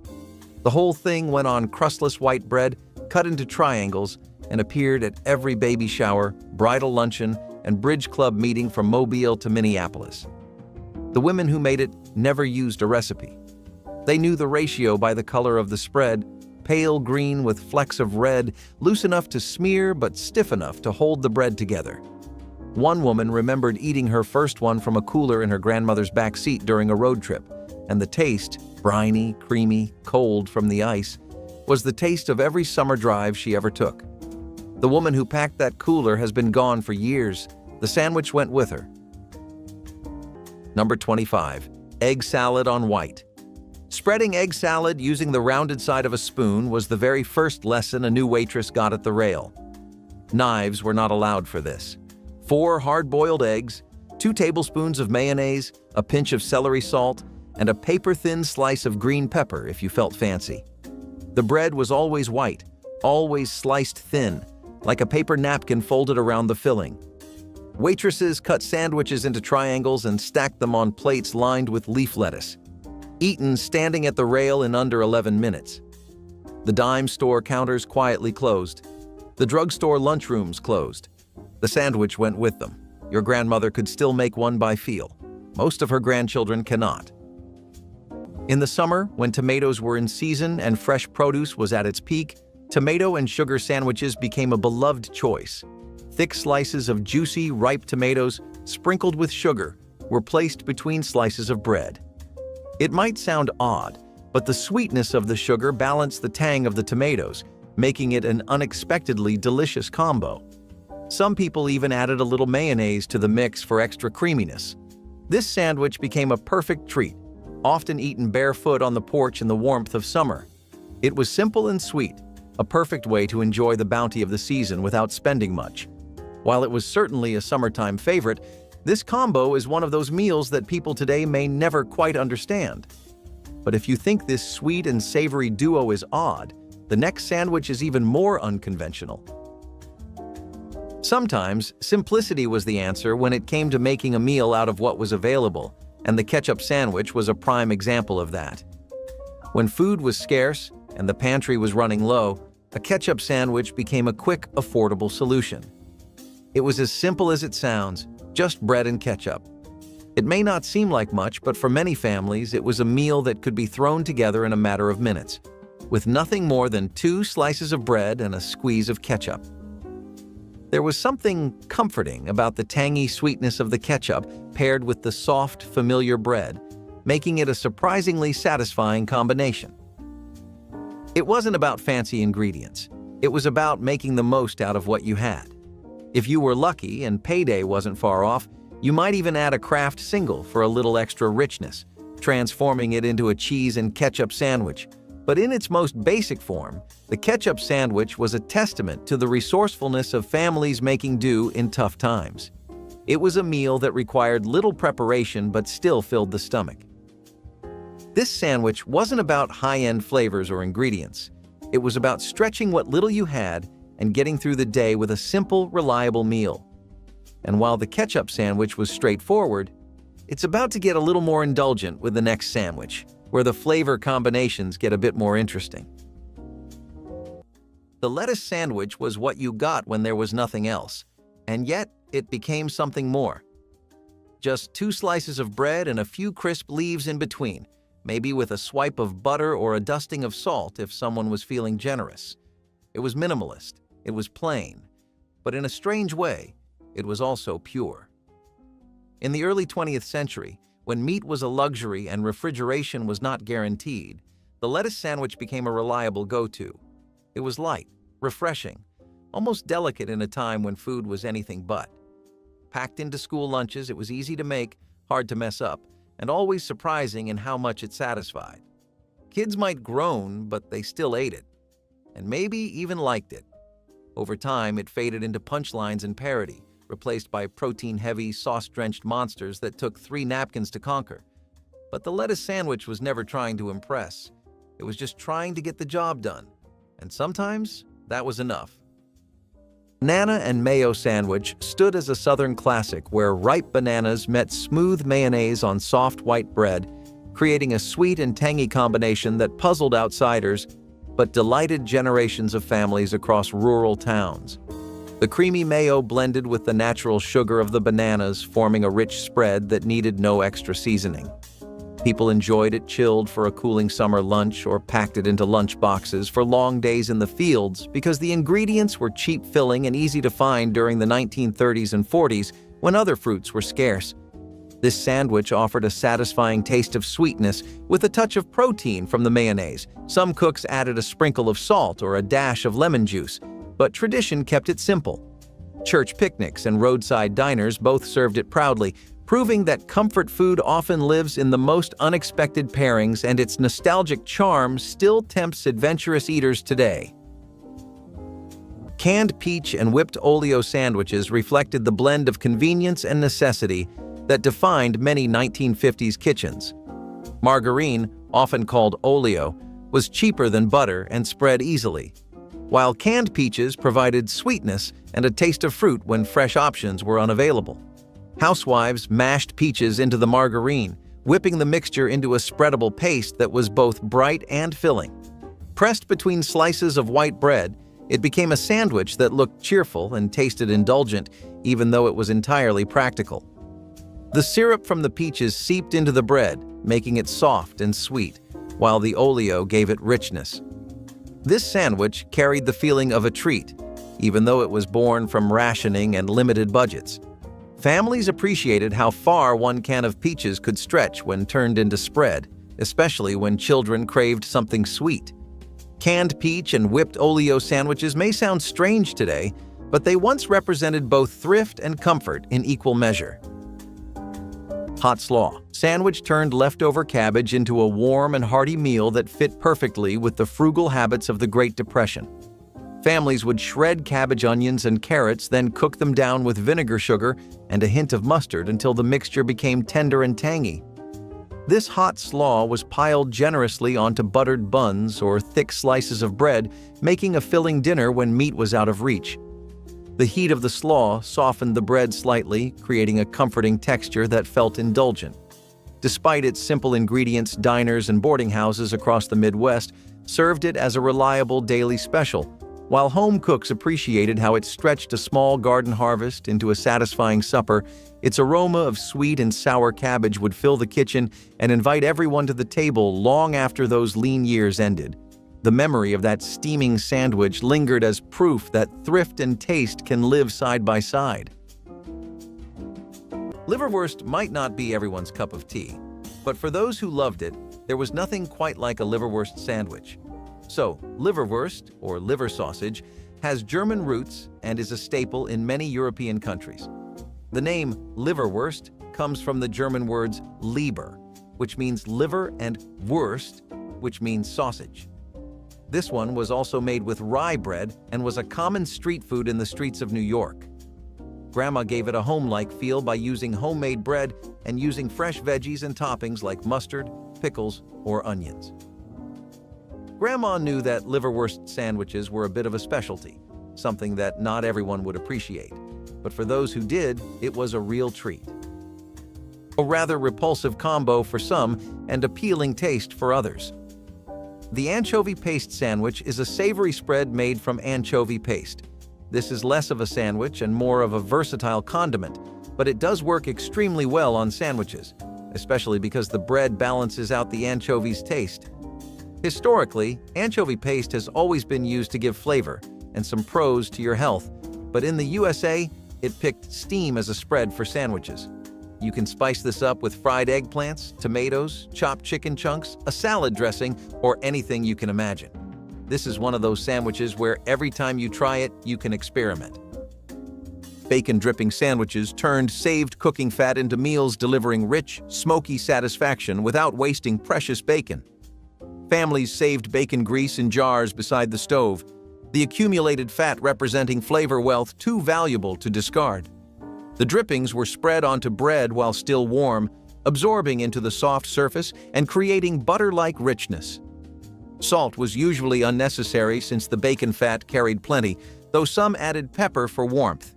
The flavor was unmistakably bacon without requiring actual bacon, stretching the essence of expensive cured pork across many meals. During the Depression and wartime rationing, this sandwich appeared in households where meat was rationed or unaffordable. Children ate these without complaint because the smoky richness satisfied cravings that plain bread never could. The fat provided calories desperately needed by growing bodies and working adults. Seniors remember their mothers guarding the bacon grease jar, knowing those drippings transformed ordinary bread. Number 21. The bean sandwich. Leftover pinto beans or navy beans mashed with a fork and spread on bread like paste. Some added chopped onion or a spoonful of chili powder. This was a staple in Mexican-American households along the border and in families across the South who cooked dried beans by the potful every week. The mashed beans soaked into the bread and made it heavy and filling, which was the point. A pot of beans cost almost nothing and lasted for days, and the sandwich was how you used the last scraping from the bottom. 2 of these and you were full for hours. It was plain, it was quiet, and it kept people going. The survival sandwich was never meant to be remembered. It had no recipe card, no photograph in a magazine, no place on a restaurant menu. It existed because bread was the cheapest thing in the house, and whatever went between the slices was whatever had not run out yet. Families did not talk about these meals afterward. They were evidence of a week that went wrong, a paycheck that came up short, a season that gave less than expected. But the sandwich did its job.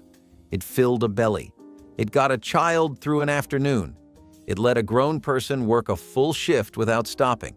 And when the hard time passed, people put those sandwiches behind them and never spoke of them again, which is exactly why so few survived into the next generation. If ham salad was a mother's invention, the cheese and grape jelly sandwich was a child's. Kraft ran recipe cards in the 1960s and 70s, pushing every combination of Velveeta and processed American cheese they could dream up, and somewhere in that golden age of supermarket ingenuity, grape jelly met a slice of cheddar, and nobody looked back. Kids made it themselves. That was half the appeal.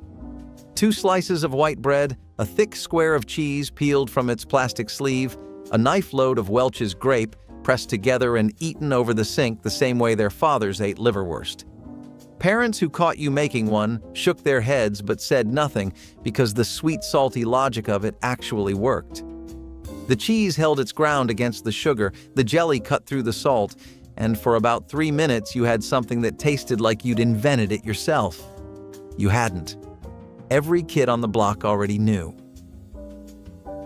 Number 21. Banana mayonnaise on white.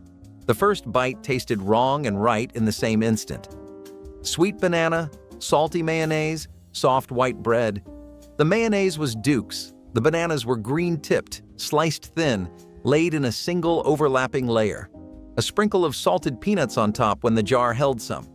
The sandwich was a Southern staple long before the Depression, like so many of the things this country eats without questioning. The bread was buttered on the outside on hot days to keep the slices from going slimy. The lunch counters that served it widely are gone now. The sandwich is still eaten in pockets across the Deep South. Most never try it. They are missing something honest. If you've ever had an egg salad sandwich, you might think you know what's coming with the chopped egg and vinegar sandwich. But this isn't your average egg salad. Instead of the usual mayonnaise, this sandwich relied on vinegar or mustard to give the eggs that tangy kick. Hard-boiled eggs were chopped up, mixed with the vinegar or mustard, and spread between two slices of bread. It wasn't the most luxurious meal, but it was cheap, filling, and had a sharp, tangy flavor that worked wonders. It was a makeshift egg salad, but it did the job when you needed something simple and satisfying. The vinegar or mustard added just enough zing to make the sandwich stand out. And while this might have been a favorite for some, the next sandwich is all about taking those beans you've got left over and turning them into something great. Peanut butter and marshmallow sandwiches were sticky, chewy, and completely chaotic in the best way. Unlike the Fluffernutter, which used smooth marshmallow creme, this version went old school, layering whole marshmallows right onto the peanut butter. The result was messier, thicker, and somehow more exciting. As you bit down, the marshmallows gave a stretch and the peanut butter clung to everything: your teeth, the roof of your mouth, your fingers. It was the kind of sandwich that slowed you down, made you chew carefully, and left sweet residue in the corners of your smile. Some kids toasted it, watching the marshmallows melt into gooey bliss. Others just packed it cold and let the sandwich warm up on its own in their backpack by noon. Either way, it was dessert disguised as lunch, and it was glorious. You rarely saw it outside of grade school, but back then, it was a lunchbox secret weapon. No meat, no greens, no apologies, just joy between two slices of bread. Egg and olive spread. Sandwich carried the hearty comfort of boiled eggs while adding the sharp bite of briny olives, a simple recipe of finely chopped hard-cooked eggs. Mayonnaise and minced green olives created a filling that felt far more luxurious than its humble ingredients suggested. Homemakers in the 1940s relied on this sandwich when meat was scarce, yet protein was needed for growing children.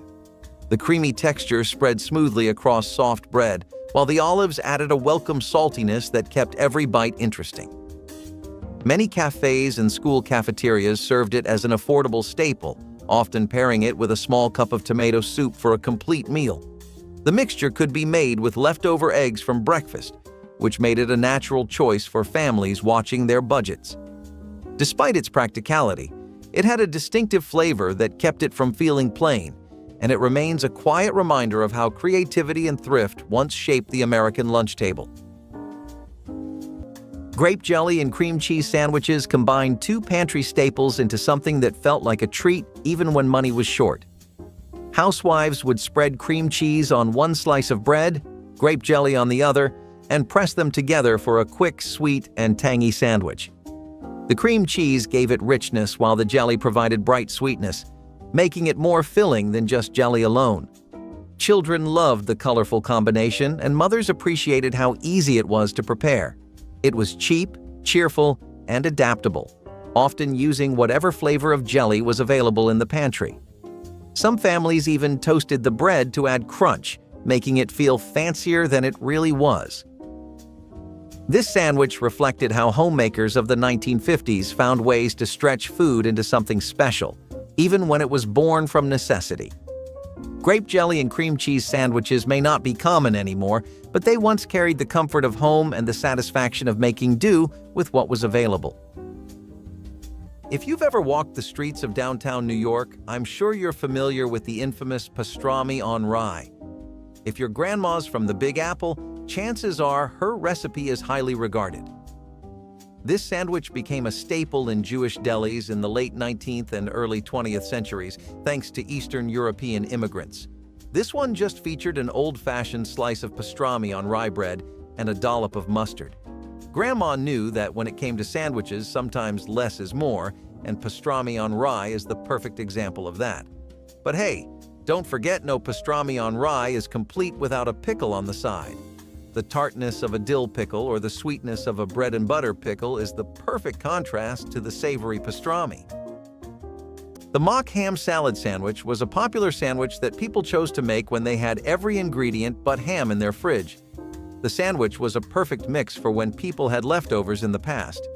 Using some mayo, boiled eggs, and pickles with the right seasoning was paired up with ingredients they scavenged from the back of their freezer to create a mock ham salad sandwich.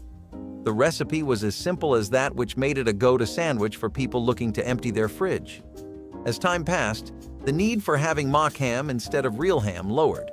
With less and less people creating this sandwich, like all the sandwiches on this list, it faded into history. But the simple nature of the recipe allowed for the method of making this sandwich to be preserved for future sandwich enthusiasts to see. Egg and olive sandwiches combined two affordable ingredients into surprisingly sophisticated fare that graced ladies' luncheons and church gatherings. Hard-boiled eggs were chopped fine and mixed with sliced green olives, mayonnaise, and mustard.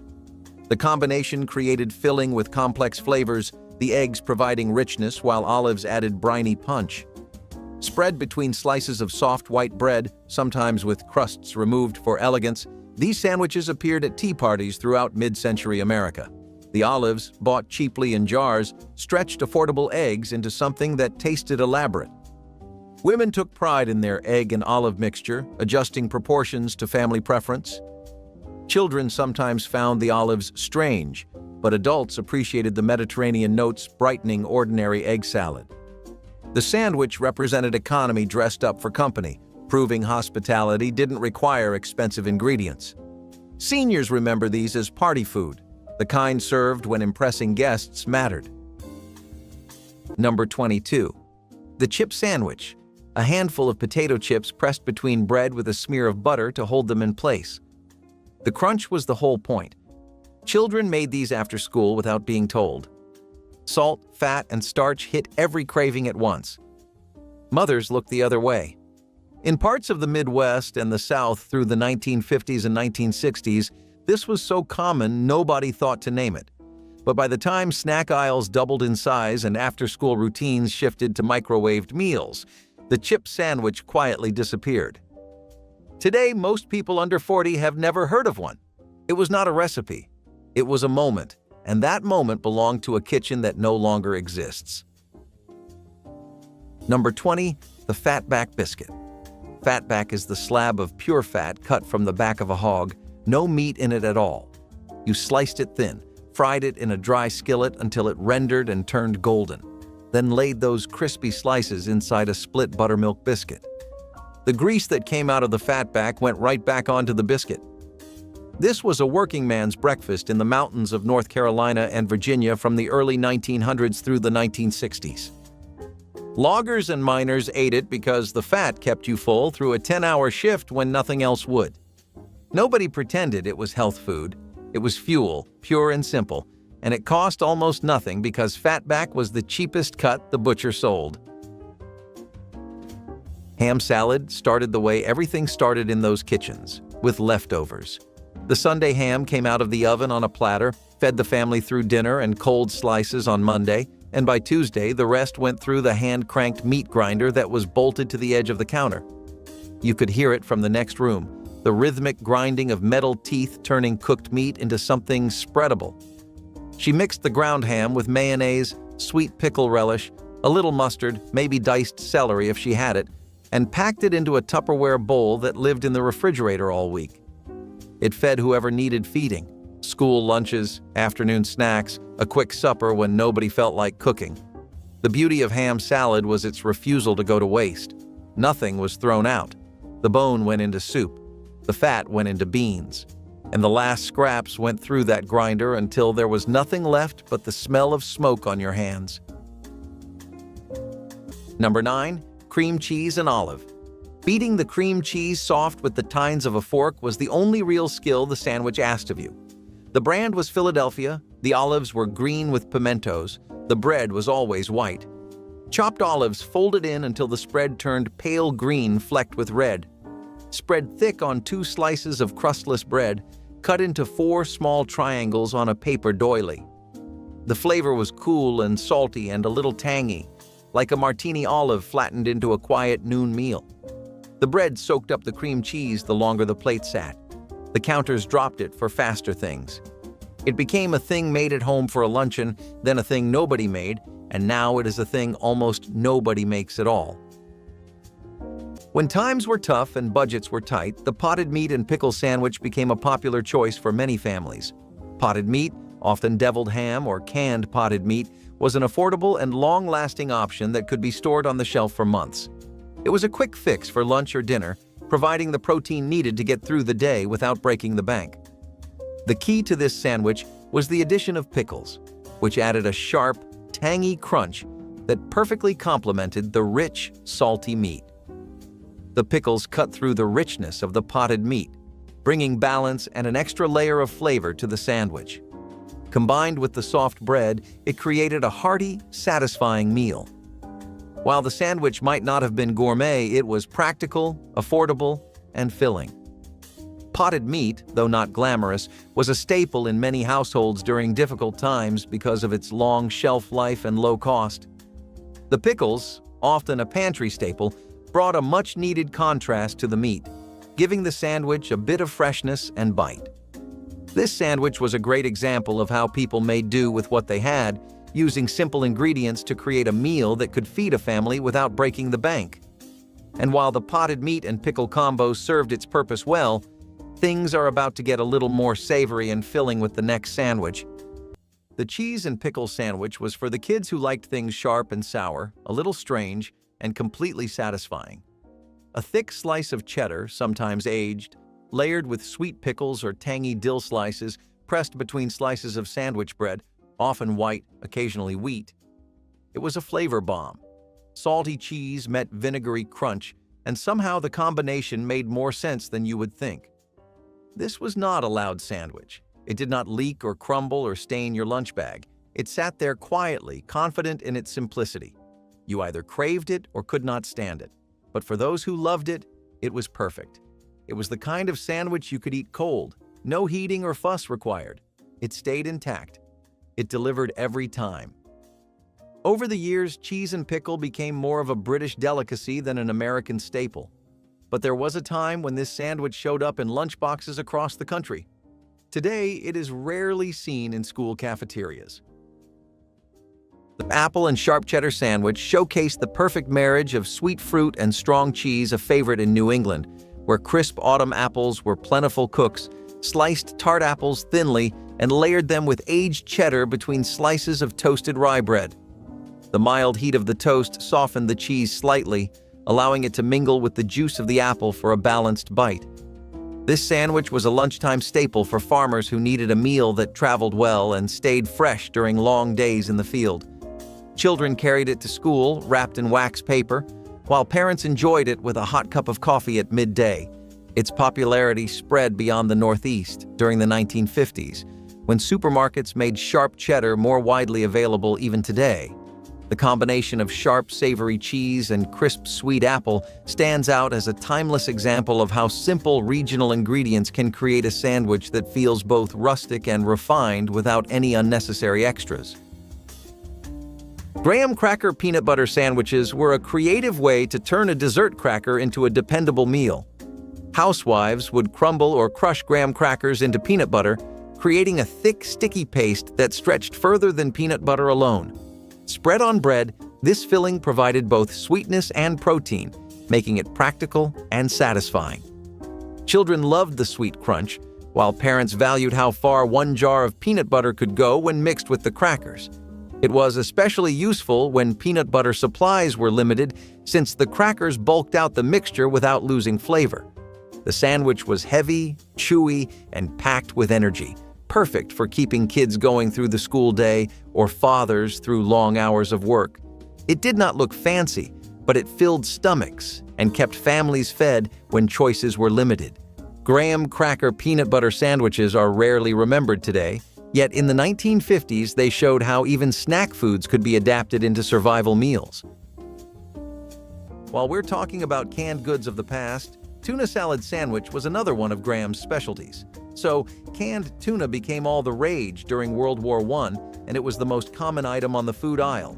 Grandma decided to twist it up and make it into a delicious sandwich that shaped all our childhoods.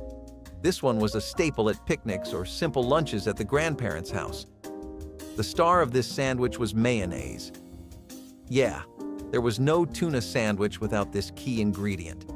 It bonded the tuna salad together and gave it its unique taste. Tuna salad sandwiches were the top choice for lunch because they were easy to prepare and didn't require any cooking.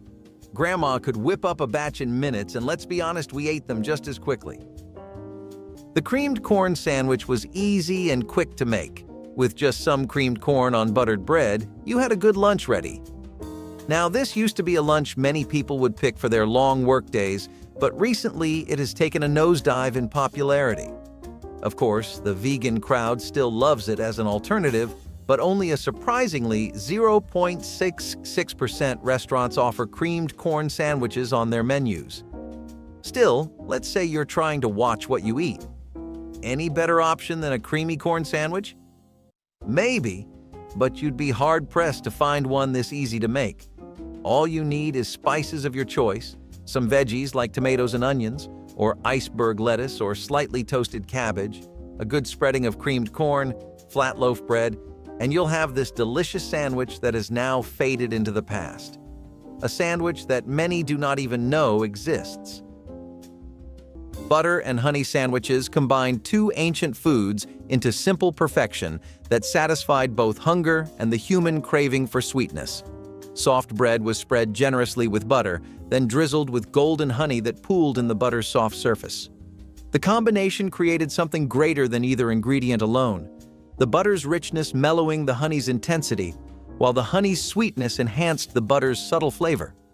Children loved these as treats that felt special despite requiring only pantry staples. The sandwich provided quick energy from the honey's natural sugars and sustained calories from the butter's fat. Families kept honey in cupboards throughout rural America, often from local beekeepers or their own backyard hives. The cost was minimal when both ingredients came from the land rather than the store. Seniors remember butter and honey sandwiches as breakfast, as snacks, as comfort during difficult days. The combination tasted like childhood itself, simple and sweet and completely satisfying. Number 9, the pepper loaf sandwich, a processed lunch meat made from ground pork and beef mixed with cracked black pepper and pimento pieces, sliced thin at the deli counter and eaten cold on white bread. It sat next to bologna and olive loaf and head cheese, and it was one of the cheapest options in the case. The pimento gave it small, bright spots of red, and the pepper gave it just enough heat to hold your attention. Children ate it in school lunches without complaint because the flavor was mild and the texture was soft. Pepper loaf has vanished from most deli counters today, pushed aside by turkey and roast beef. But it fed a generation of children whose parents bought lunch meat by the pound. Number 14, the fried catfish sandwich. The catfish came out of every creek, pond, and river bottom in the hill country. You caught it on a trot line or a cane pole baited with chicken liver, cleaned it on the bank, and carried it home in a bucket. The breading was cornmeal, salt, black pepper, and nothing else. You heated lard in a cast iron skillet until a pinch of cornmeal sizzled the second it hit the surface, and you laid the fillets in gently because a catfish fillet will fall apart if you handle it rough. The fish fried for about 4 minutes on each side until the cornmeal crust turned dark gold and the meat inside went white and flaky. You set the fillets on a piece of brown paper to drain, then laid them on white bread with a slice of raw onion and a squirt of yellow mustard. The bread went soft against the hot fish, and the cornmeal crust stayed crunchy where it pressed against the onion. Friday nights in the Ozarks and the Tennessee Valley, this was what people ate. Church fish fries served them by the hundreds. Families who lived near water ate catfish sandwiches twice a week because the fish was free and the cornmeal cost next to nothing. The combination of free protein and penny cornmeal made the fried catfish sandwich one of the most economical meals in the rural South. Commercial catfish farming changed everything in the 1980s. Farm-raised catfish tastes milder, cleaner, and nothing like the wild mud cat that made these sandwiches what they were.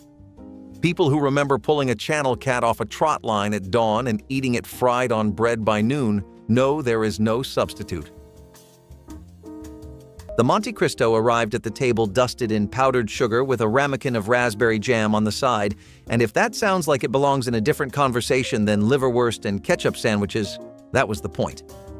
It was a croque monsieur that crossed the Atlantic and lost its French restraint. Ham and turkey and Swiss cheese layered between bread, dipped in egg batter and fried golden in butter until the outside shattered and the inside went molten. Disneyland's Blue Bayou restaurant served one that became the standard by the 60s, battered thick and cut into triangles that leaked cheese onto the plate. Bennigan's built a menu around it in the 70s. The sweet-savory collision, powdered sugar against salty ham, warm jam against melted Swiss, was unlike anything else at lunch, and people either understood it immediately or stared in confusion. The restaurants that served it well are mostly shuttered. The ones that remain charge 3 times what it cost when the batter was made fresh. Number 19. Cottage cheese on date nut bread. Slicing the bread out of a tin can was the strange small ritual at the start.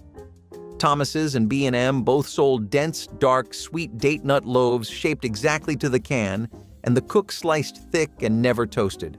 Cottage cheese went on cold, a generous scoop of small curd, lightly salted, with one thin round of canned pineapple on top. The sandwich was strange and beautiful, like an afternoon dressed up just enough to feel like an event you had not earned but were grateful for. You could order it at Schrafft's with a glass of iced tea, and the waitress would set it down on a paper doily. It was on every Schrafft's menu for 20 years, and it disappeared the year Schrafft's itself began to close stores. The date nut bread in a can went out of production at B&M in 1992. Women in their 80s still remember the exact taste, and there is no place left that will make it for them. You might be familiar with peanut butter and banana, but how about a banana and mayo sandwich? It's a Southern oddity that, over time, turned into a tradition. The combination of ripe banana slices and mayonnaise might sound strange, but there's something about the sweet, slippery texture of the banana paired with the creamy tang of mayo that works. It was a cheap, easy-to-make sandwich that satisfied a sweet tooth while also providing some sustenance. It's not the kind of sandwich you'll find at a deli, but it was a comfort food for many who grew up with it. Over time, it became a quirky favorite, one of those sandwiches that you either love or have no interest in trying at all. But whether you loved it or not, it's hard to forget such a memorable and unexpected combination. And while the banana and mayo sandwich might be a Southern classic, things are about to get even tangier with the next sandwich. Cucumber sandwiches were delicate little reminders that even the school lunch table had room for refinement.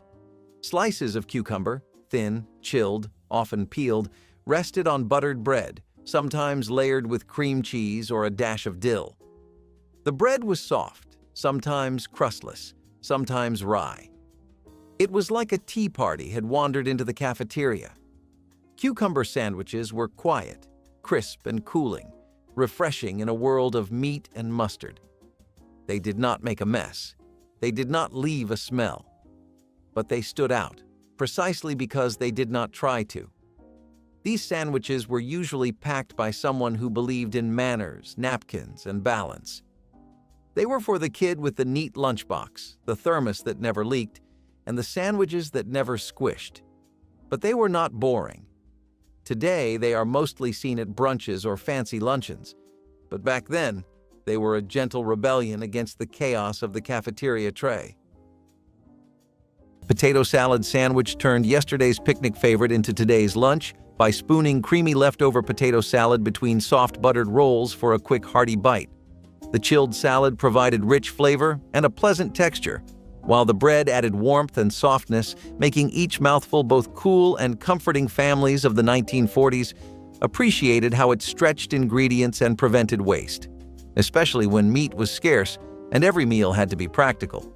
It became a standard feature at potlucks and neighborhood picnics, where hosts sought easy recipes that served a crowd without fuss. Some added a sprinkle of paprika or chopped pickles for extra brightness, but the essence of the sandwich was always thrift and flavor. Even as tastes shifted toward hot deli fare, the potato salad sandwich stands as proof that leftovers can become an entirely new meal with nothing more than fresh bread and a little creativity. Vinegar sugar sandwiches were one of the more unusual yet memorable examples of thrift cooking. Bread was brushed with vinegar to give it sharpness, then sprinkled with sugar to balance it out, creating a sweet-sour bite that was unlike anything else. It was cheap, quick, and used ingredients that nearly every kitchen already had on hand. Children often enjoyed the sweetness, though the vinegar's tang sometimes divided opinions. Housewives turned to this when there was nothing else to put between slices of bread, proving how creativity and necessity shaped everyday meals. The vinegar soaked into the bread, softening it while the sugar added a crunchy texture on top. It may not have been filling compared to meat or vegetables, but it gave families a sense of variety when choices were limited. Vinegar sugar sandwiches are rarely remembered today, but they once carried the taste of both struggle and survival in kitchens across the country. The key to a good sandwich was in its simple ingredients, and Graham knew it better than anyone. That's why she whipped up the classic chicken salad sandwich anytime we craved some comfort food. Chicken salad has been a beloved dish in American homes since the mid-1800s. Grandma decided to make it into a hearty sandwich to make snack time better. Grandma's version of the chicken salad sandwich often included unique ingredients passed down through generations. Depending on where your grandma hails from, her chicken salad sandwich recipe might have a regional flair. In the South, you might find it spiced with a bit of mustard or pickle juice, while in New England, cranberries might be tossed in for a touch of tartness. Sliced bananas with mayo on white bread.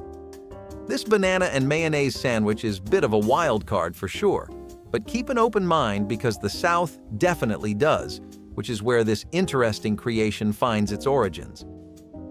Typically, a lot of comfort food comes out of the southern USA. As you may have guessed, preparing this is as simple as taking candy from a toddler. Now I know what you're thinking. Bananas and mayo sounds worse than water and oil. However, there's a reason it comes into comfort food. All you need is a sliced banana, 2 slices of fresh bread, and a good spread of mayo. Maybe not the best you'll ever have, but what's the downside? Give this forgotten experiment a try and see if it's up your alley. Chopped ham sandwiches turned affordable canned meat into lunchbox staples that fed working families across mid-century America. The ham came pre-ground in cans or was chopped fine from deli ends and mixed with mayonnaise, mustard, pickle relish, and sometimes hard-boiled egg. The resulting spread was smooth enough for easy spreading but chunky enough to feel substantial. The flavor was salty and smoky with tangy notes from the relish cutting through the richness. Mothers made batches on Sunday nights, filling containers that would provide quick sandwich material throughout the busy week. The spread cost far less than sliced deli ham while providing similar protein. Children found the texture more appealing than mysterious lunch meats with visible fat. Factory workers and office clerks carried these sandwiches, knowing they'd deliver reliable fuel through long afternoons. Seniors remember chopped ham as everyday food, the kind of practical cooking that kept families fed without fuss. Number 27. The potato sandwich. Cold fried potatoes from the night before, stacked between 2 slices of bread with salt and pepper. This was common across Appalachia and the rural South, where potatoes were cheap and bread was cheaper. Some families mashed the potatoes first and spread them like butter. Others sliced them thin and layered them. Either way, the sandwich was dense, filling, and plain. A dab of mustard lifted it, but most people ate it bare. The potato sandwich was not a recipe anyone wrote down. It was a solution. You had leftover potatoes, you had bread, and you had a long afternoon ahead. Put them together, wrap it in a cloth, and go. Number 22. The ramp and egg biscuit. Every spring in the Appalachian Mountains, the ramps came up. Wild leeks with a smell so strong your neighbors knew you had been picking them before you walked through the door. You chopped the ramps, bulb and leaves both, and scrambled them into eggs with bacon grease in the pan. Then you split a hot buttermilk biscuit and piled the eggs inside. The flavor was sharper than any onion and earthier than garlic, and it stayed on your breath for 2 days whether you liked it or not. Ramp suppers and ramp festivals ran through West Virginia, Western North Carolina, and Eastern Tennessee every April. People drove hours to dig them out of the hillsides. Today, ramps show up on restaurant menus at $12 a plate. In the hollers, they were free and they were everywhere. At the deli counter, olive loaf sat next to the bologna and the pimiento loaf in a row of pink processed meats that all looked vaguely related. It was bologna's stranger cousin, the same smooth, finely ground pork and beef, but shot through with chunks of green pimiento stuffed olives that stared back at you from every slice like tiny eyes. Oscar Mayer made the version most people knew, pre-packaged in thin slices with that particular plastic smell that clung to the meat no matter how fast you peeled it off. Paired with a slice of American cheese on white bread, it was a lunchbox constant for kids who didn't get to choose what they ate. Some loved the salty olive bursts, most tolerated them. A few traded the sandwich away before the bell rang. Oscar Mayer stopped making olive loaf quietly, the way all unfashionable foods disappear, not with an announcement, but with an empty space on the shelf that nobody noticed until it was too late to say goodbye. Number 23, olive nut on white toast. Stirring cream cheese soft with the back of a fork was how the recipe started. Chopped green olives with the pimento still in them, and toasted black walnuts, all folded until the mixture turned pale yellow, flecked with red and brown. Spread on white toast and cut diagonally. The sandwich showed up in every Better Homes and Gardens cookbook for 15 years and then quietly disappeared. Cream cheese moved on to bagels. Olives moved on to martinis. The black walnuts went the hardest because nobody was harvesting them anymore. The olive nut was simple and beautiful in an odd way, like a tea party leftover that the working world had borrowed for an hour. Now you can go a year of eating in restaurants and never once see one on a plate.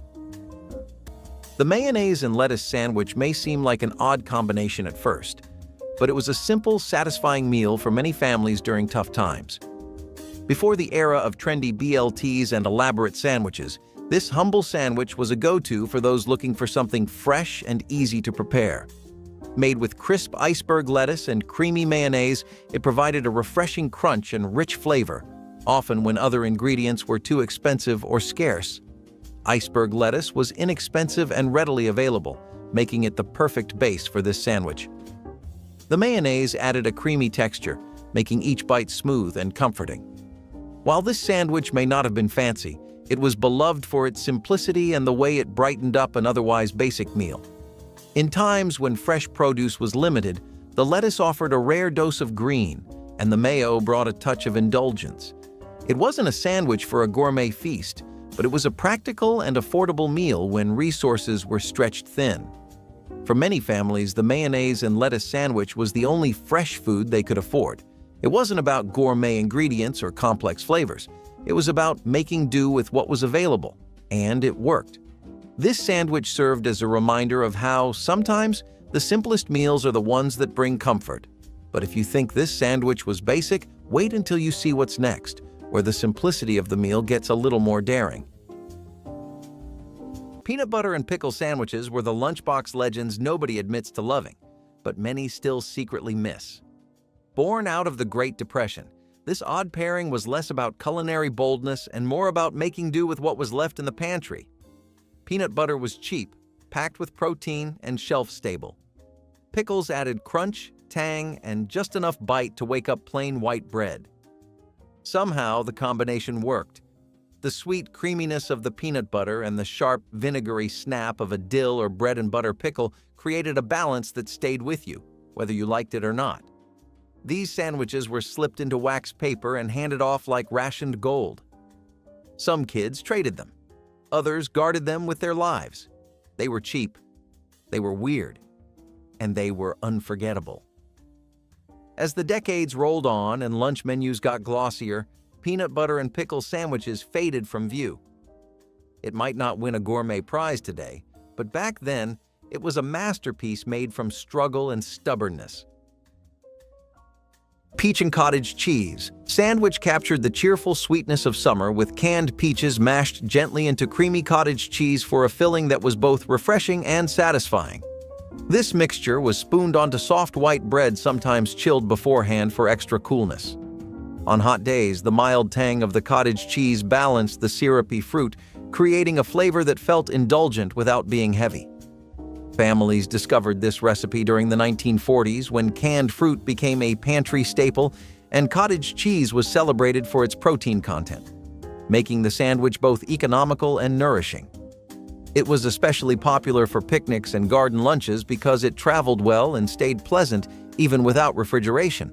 The peach and cottage cheese sandwich remains a sunny reminder of how simple ingredients could brighten a table and bring a taste of warm weather to any meal year-round.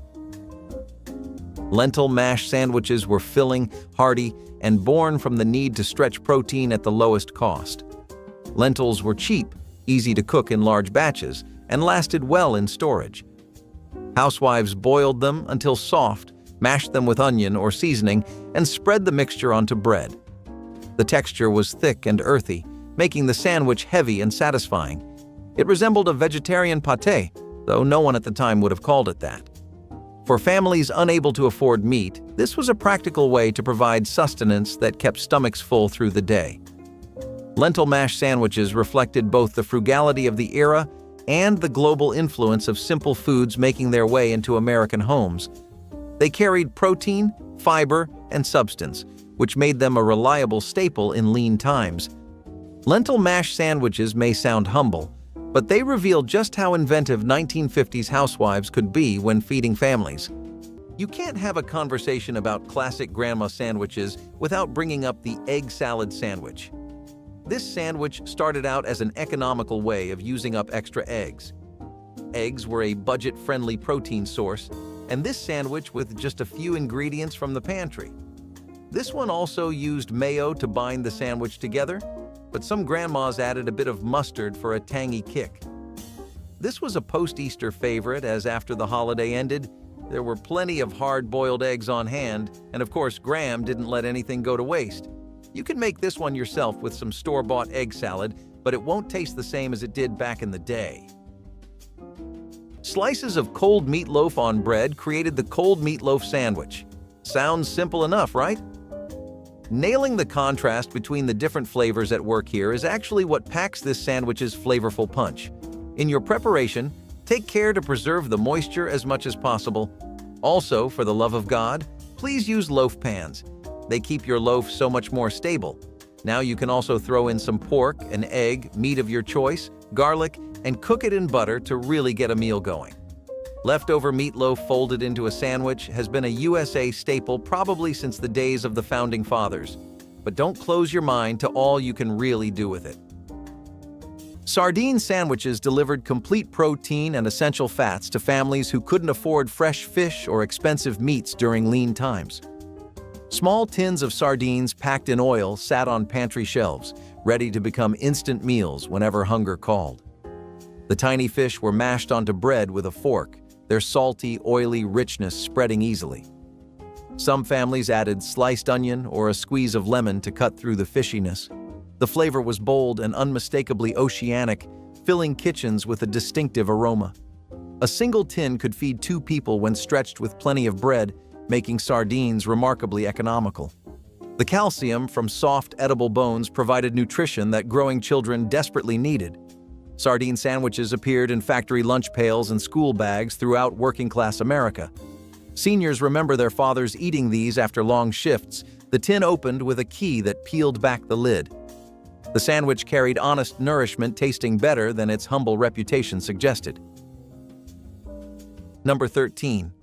The fried brain sandwich. 2 slices of thick white bread around a pile of sliced calf brains, battered in egg and cracker crumbs, fried in lard until the outside turned golden and the inside stayed creamy.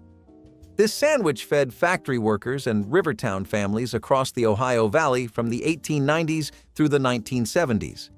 In Evansville, Indiana, and across the river in Henderson, Kentucky, diners served brain sandwiches the way other towns served burgers. You walked in, sat down, and ordered one with mustard and pickled onion. The brains were cheap because nobody with money wanted them. A butcher practically gave them away, and a single calf brain stretched across a dozen sandwiches. The texture sat somewhere between scrambled eggs and custard, rich and soft, with a mineral taste that mustard cut through perfectly. Hilltop Inn in Evansville kept them on the menu for decades, and regulars ordered nothing else. Then bovine spongiform encephalopathy changed everything. The fear of mad cow disease in the 1990s pulled brain meat off menus across the country. Most diners stopped serving it overnight. A handful of places in southern Indiana still fry them today, but the sandwich that once anchored a working lunch in every river town quietly disappeared from almost everywhere else. The people who still remember it do not talk about the taste first. They talk about the price. It was the cheapest hot sandwich on the board, and it kept you full until supper. Number 16. Streak-o-lean on white bread. Streak-o-lean was the cheap cut of salt-cured pork belly that ran more fat than meat, just thin streaks of lean running through thick layers of white. You sliced it, fried it slow in its own grease until the edges curled and crisped, and laid it on a piece of white bread. The bread soaked up the drippings and went soft and almost translucent where the grease touched it. This was a supper sandwich in rural Georgia, Alabama, and the Carolina Piedmont, where streak-o-lean cost half what bacon cost and lasted twice as long in the smokehouse. It was saltier than bacon and fattier than side meat, and people who grew up eating it will tell you it tasted better than both of them put together. You could argue that every sandwich on this list was born from the same arithmetic. Take what you have, divide it by the number of mouths at the table, and figure out how to make the answer feel like enough. That is not a recipe. That is survival math, and the women who ran it in their heads every day did not call it that. They called it Tuesday. They called it getting by.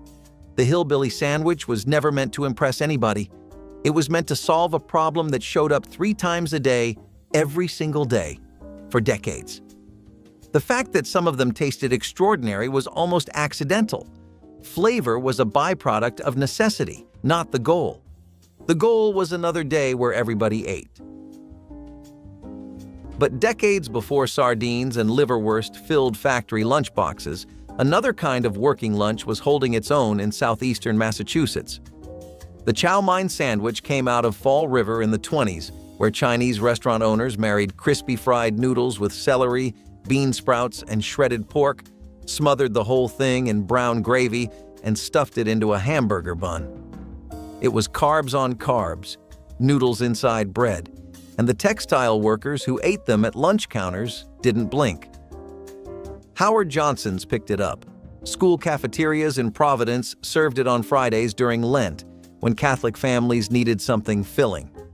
The gravy soaked through the bun in minutes, turning the bottom half into something you ate with a fork, and the flavor, salty, savory, faintly sweet from the bean sprouts, was worth the mess. Outside New England, almost nobody has heard of it. Inside Fall River, a handful of Chinese restaurants still serve them, each one a quiet monument to the cooks who figured out how to feed a mill town. Number 17. Tongue on rye with mustard. The slice was 1/4 of an inch thick, fanned across the rye in 3 overlapping pieces, topped with a smear of horseradish and a single round of yellow mustard. Beef tongue was cheap at the wholesale market on 14th Street, simmered for 4 hours with onions and bay leaves, peeled while still warm, and sliced cold on the bias. A tongue sandwich was 35 cents at Katz's in 1956. The flavor was rich and beefy, the texture more tender than brisket ever reached. The sandwich held its place on Jewish deli counters and corner luncheonettes through the late 70s.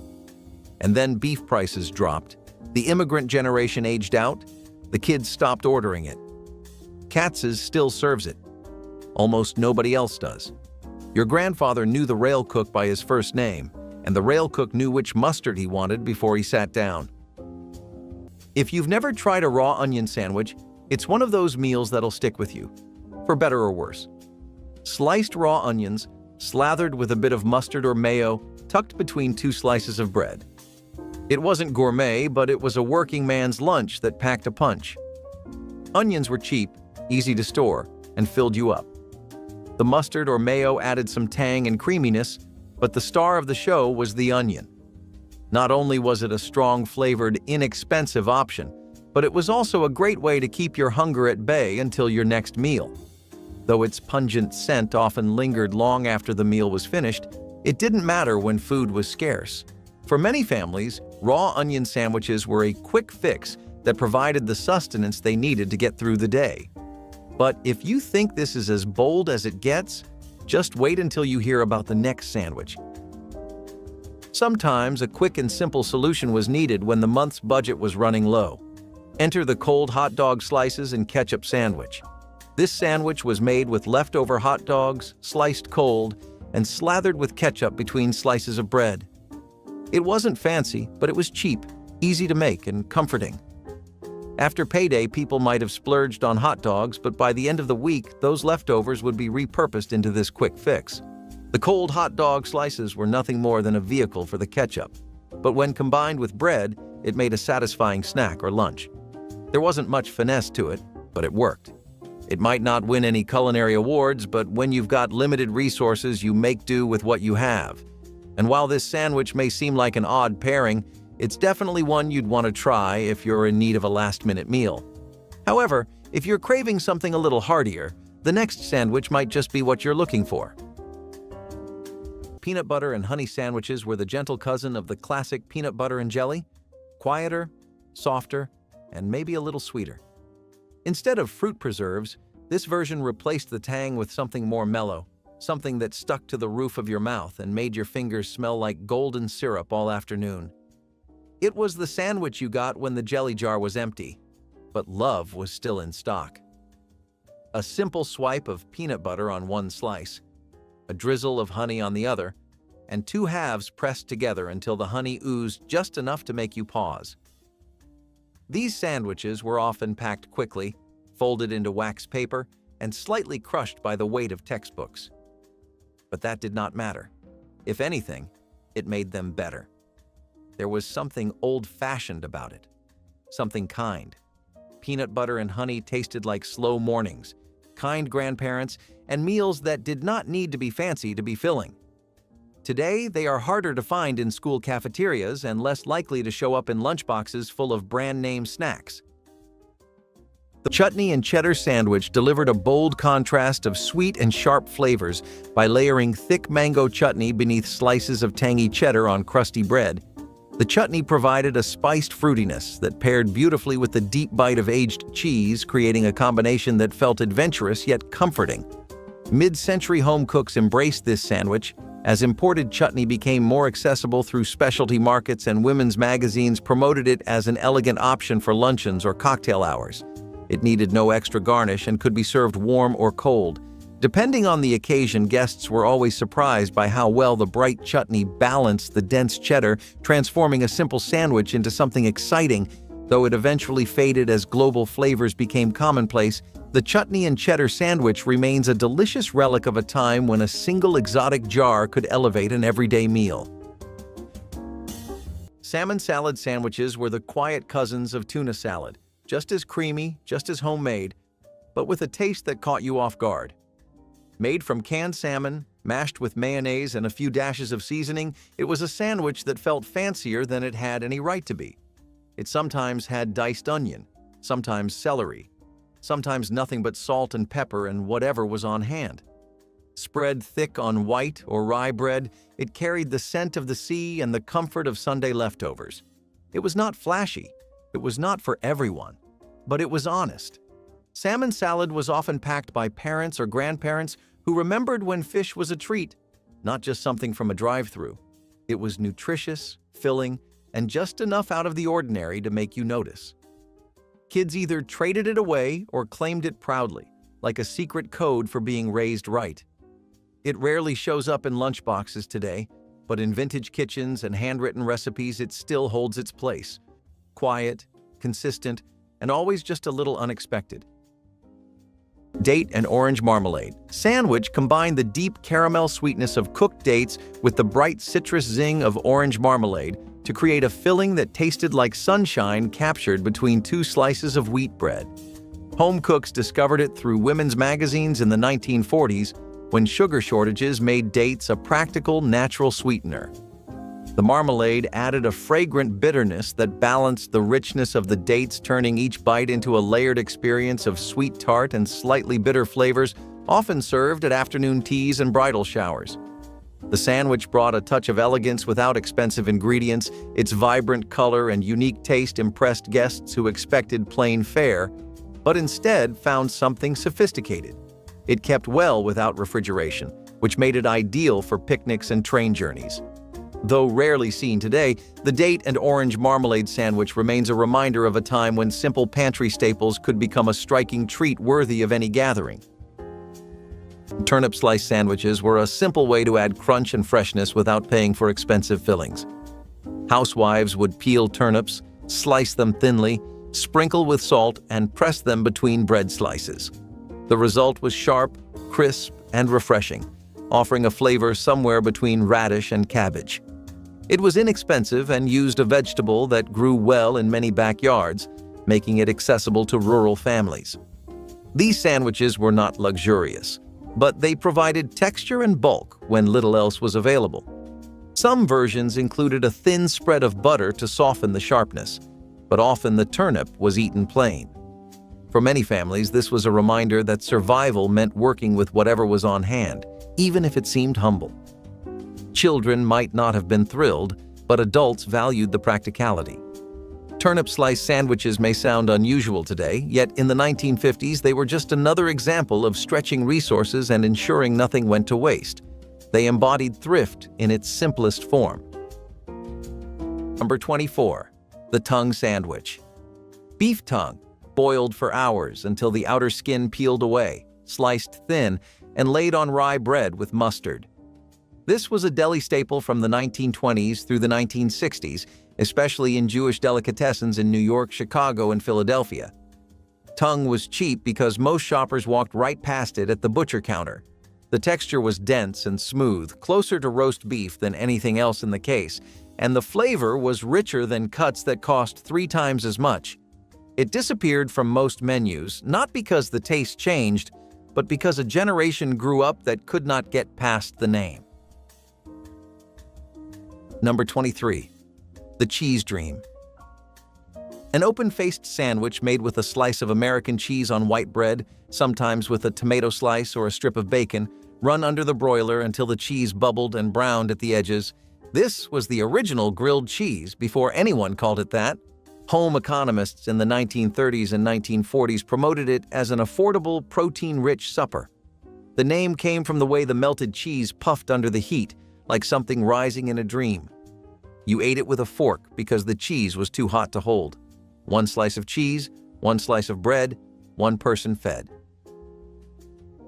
Number 8. The Chow Chow and Hoop Cheese Sandwich. Chow Chow is a pickled relish made from the end of the garden, whatever was left before the frost took it. Green tomatoes, cabbage, onions, peppers, all chopped and put down in vinegar with sugar and mustard seed. Hoop cheese is a mild, firm orange cheese that came in big wheels and sat under a glass dome at the counter of the general store.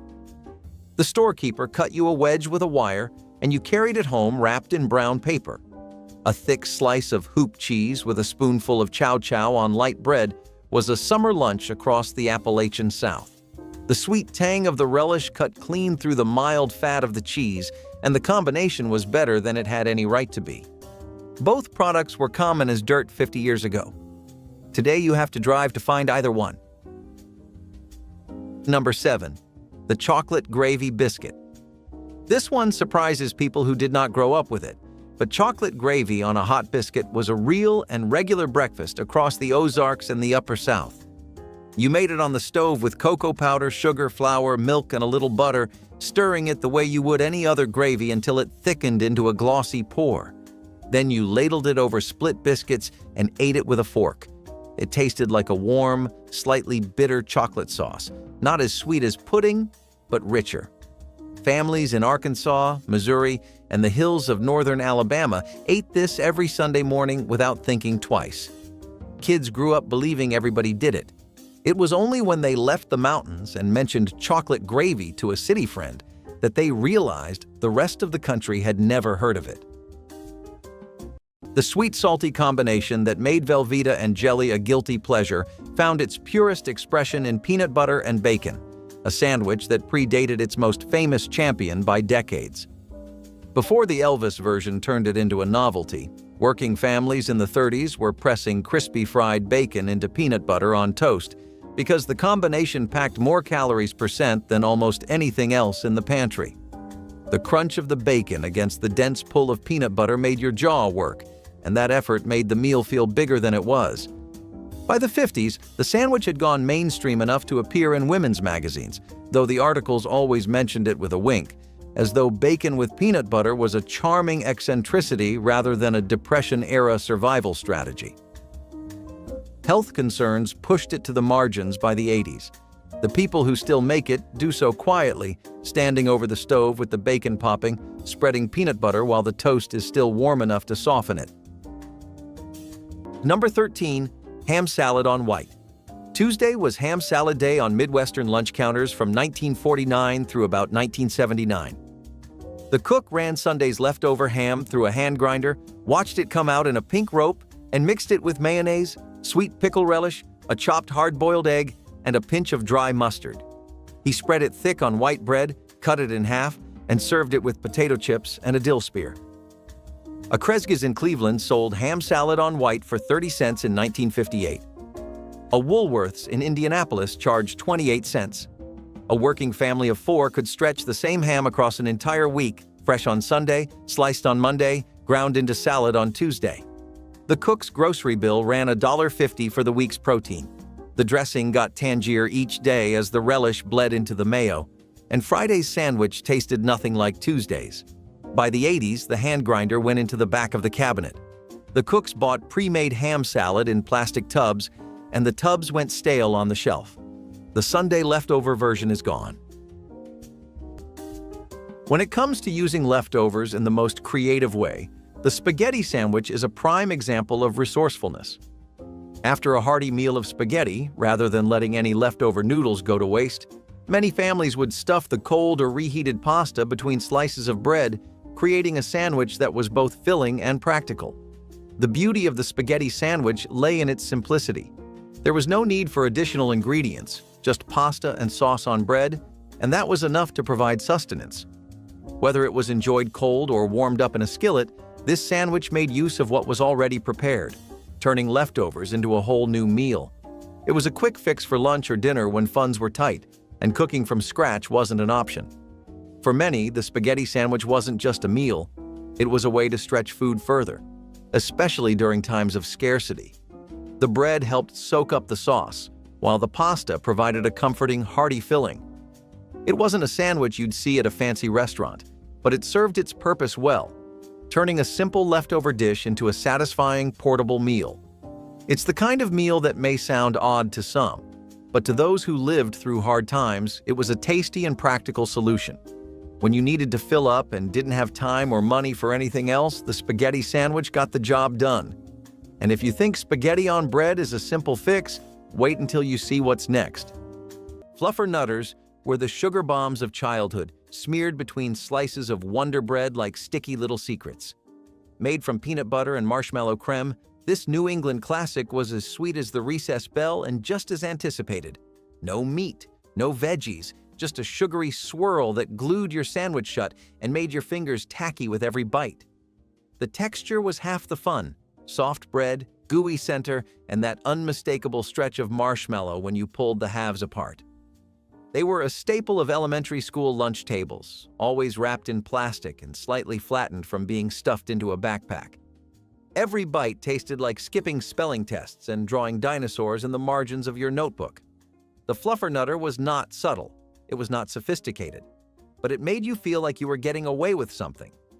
Over time, it disappeared from school menus and fell out of fashion, replaced by yogurts and wraps and grown-up meals for tiny hands. Shrimp paste sandwich offered a briny elegance perfect for afternoon gatherings where seafood was a special treat. Finely minced shrimp was blended with lemon butter until smooth and spread across thin slices of rye bread for a delicate yet savory bite.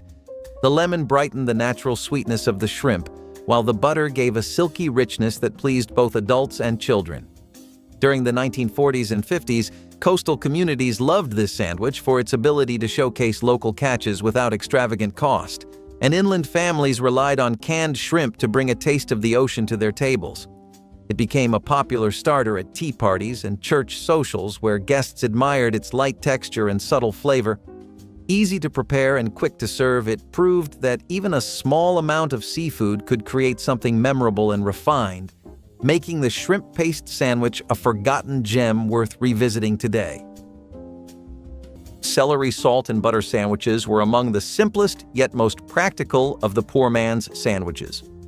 Soft bread was buttered generously, then dusted with celery salt to add a punch of flavor. It was inexpensive, fast to prepare, and required only 2 ingredients that many households already had on hand. The taste was salty, savory, and comforting, making it a reliable filler for children's snacks or quick lunches. Rural homes in particular embraced it because celery salt was cheap and long-lasting, and butter could be stretched thinly. It may not have looked impressive, but it satisfied hunger and kept families going when options were limited. Housewives valued the straightforward nature of the recipe, which was as quick as it was thrifty. For many families, it carried the taste of both comfort and necessity, proving that even the humblest foods could make a difference. Celery salt and butter sandwiches may sound outdated now, but in the 1950s they stood proudly as proof of survival on a shoestring budget. The scrapple sandwich is exactly what the name suggests: fried slices of scrapple on bread. Traditionally, this sandwich would be sliced and prepared in a skillet, under a thick layer of eggs. It definitely became popular around the Maryland to New York district, but the recipe itself is properly ancient. An 1853 extract from a cookbook advises using pork that wouldn't be suitable for sausage. It was also popular for its health benefits. It can be made in a variety of ways, and some people include crispy cabbage on top and make it into a waffle with mayo. Mix and match and see what works best for you. Maybe you'll find something worth sharing. But for now, the scrapple sandwich can only be something you create. With its popularity last seen in the mid-1850s, this sandwich is something that we can only find in old extracts now. Cheese Dream sandwiches were the elegant cousin of simple grilled cheese, topped with bacon or tomato, and broiled until bubbly and golden. Open-faced and sophisticated, they appeared in women's magazines during the 1940s and 1950s as budget-friendly luncheon fare. A slice of bread was topped with cheese, sometimes with bacon strips underneath, then placed under the broiler until the cheese melted and developed brown spots. The result was more refined than standard grilled cheese, feeling almost like restaurant food despite humble ingredients. Housewives served these at bridge clubs and ladies' luncheons, proving that economy didn't mean sacrificing presentation. Children considered them special treats, fascinated by the bubbling cheese under the broiler's heat. The open-faced design meant 1 slice of bread instead of 2, stretching resources further. Seniors remember Cheese Dreams as the fancy version of everyday sandwiches, proof that creativity could elevate simple ingredients into something extraordinary. Number 16. The chopped olive sandwich. Green olives chopped fine and mixed with cream cheese, spread on white bread. This was a church luncheon standard, a ladies' bridge club staple from the 1930s through the 1970s. The cream cheese softened the brine of the olives, and the combination was salty, tangy, and rich for something so cheap. Women made trays of these for every gathering that required finger food, cutting the crusts off and slicing them into neat triangles. The filling kept for days in the icebox, which made it practical for a week of school lunches too. It was elegant and economical at the same time, which is why it appeared everywhere, and then, without anyone noticing, stopped. Number 10. The mustard sandwich. 2 slices of white bread and yellow mustard. That is the whole recipe. There is nothing else to add. This was what you ate when there was genuinely nothing left in the house, and it showed up on tables across the rural South more often than anyone wants to admit. The mustard gave you flavor and the bread gave you something to chew, and together they carried you through to the next meal. Dolly Parton has talked openly about growing up on mustard sandwiches in the Smoky Mountains of Tennessee. It was not a quirky family tradition. It was the bottom of the barrel, and families who lived on it knew exactly what it meant. There is no way to romanticize a mustard sandwich. It was hunger with a condiment on it, and pretending otherwise dishonors the people who survived on it. Number 9. Potted meat on saltines. The little cans of potted meat sat on the bottom shelf of every country store and filling station in the South. They cost almost nothing and lasted years without refrigeration. You peeled the top off, spread the potted meat on saltine crackers with a butter knife, and ate them standing at the counter or sitting on a truck tailgate. The taste was salty and faintly metallic, and the texture was smooth like a rough country pate. Nobody pretended it was fine dining. It was cheap food, and cheap was the whole point. Hunters packed potted meat in their coat pockets on cold mornings. Construction workers kept cans in their toolboxes. Kids ate it after school when both parents were still at work, and the only instruction was a note on the counter that said, "Fix yourself something." It did the job every time. It cost nothing because that was the whole point. 2 slices of white bread, a squeeze of ketchup, folded in half and eaten fast. The ketchup soaked into the bread and turned it pink and soft, almost dissolving before you finished chewing, and the taste was pure sugar and vinegar and the faint metallic tang of the bottle cap. Children ate these when the refrigerator held nothing else, and they ate them without complaint because complaining meant admitting something the whole house already knew. The ketchup sandwich was not on any recipe card. It appeared in no cookbook. It existed only in the space between payday and the day before payday, and the kids who grew up on them carry the memory differently, some with shame, some with a strange tenderness for the parent who made sure there was always bread and always ketchup, even when there was nothing else. You don't find it on any nostalgia list because the people who ate it don't talk about it in public. But they remember. Number 8. Salami on a Kaiser roll. Slicing Genoa salami a 1/4 inch thick was the rule the Italian-American counterman never broke, and they would tell you so if you asked. 6 rounds went onto a fresh Kaiser roll, 2 thin slices of provolone slid in behind, and the cook finished with a slick of olive oil, a pinch of dried oregano, and a paper-thin slice of red onion. The roll was crusty, the meat was peppery, the cheese sharp. The whole sandwich cost 40 cents at a Bronx delicatessen in 1953. A working man on a lunch break from the garment district could grab one at the rail, drink a cream soda, and head back to his sewing machine in 12 minutes. The salami on a Kaiser was on every Italian-American counter from Boston to Newark to Chicago through about 1975. And then the trade thinned out. The Kaiser rolls got smaller and softer, the meat went pre-sliced and shrink-wrapped, like a sandwich slowly losing its accent over 3 generations. There are corner places in the Bronx that still cut it the right way. Most American counters lost the sandwich and never put it back. When food was scarce, nothing went to waste, and the leftover bean sandwich is the perfect example of how resourceful families could be. Whether you had baked beans, pintos, or navy beans left from a previous meal, they made the perfect filling for a sandwich. The beans were mashed up and spread between slices of bread, turning them into a hearty meal that was both filling and cost-effective. While onions could be added for a little extra flavor, this sandwich was great in its simplest form. It didn't require any fancy ingredients, just what you had left in the fridge. The beans added protein and substance, making it a satisfying meal that could get you through a long day. This sandwich wasn't about perfection. It was about making the most of what you had and turning leftovers into something practical. It was the kind of meal that didn't need much to make it taste good. So, while leftover beans might not have been the highlight of the dinner table, they certainly played an important role when it came time to put together a quick lunch or snack. But if you think beans on bread are a clever solution, the next sandwich might just have you rethinking your idea of what makes a satisfying meal. Fried bologna sandwiches were the working-class answer to gourmet, cheap, greasy, and absolutely perfect. A slice of bologna slapped into a hot skillet until it curled at the edges, sometimes scored in the center to keep it flat, then dropped onto bread and finished with mustard, cheese, or whatever was around. It sizzled, it popped. It smelled like something you were not supposed to enjoy this much, and kids loved it. The edges got crisp, the center stayed soft.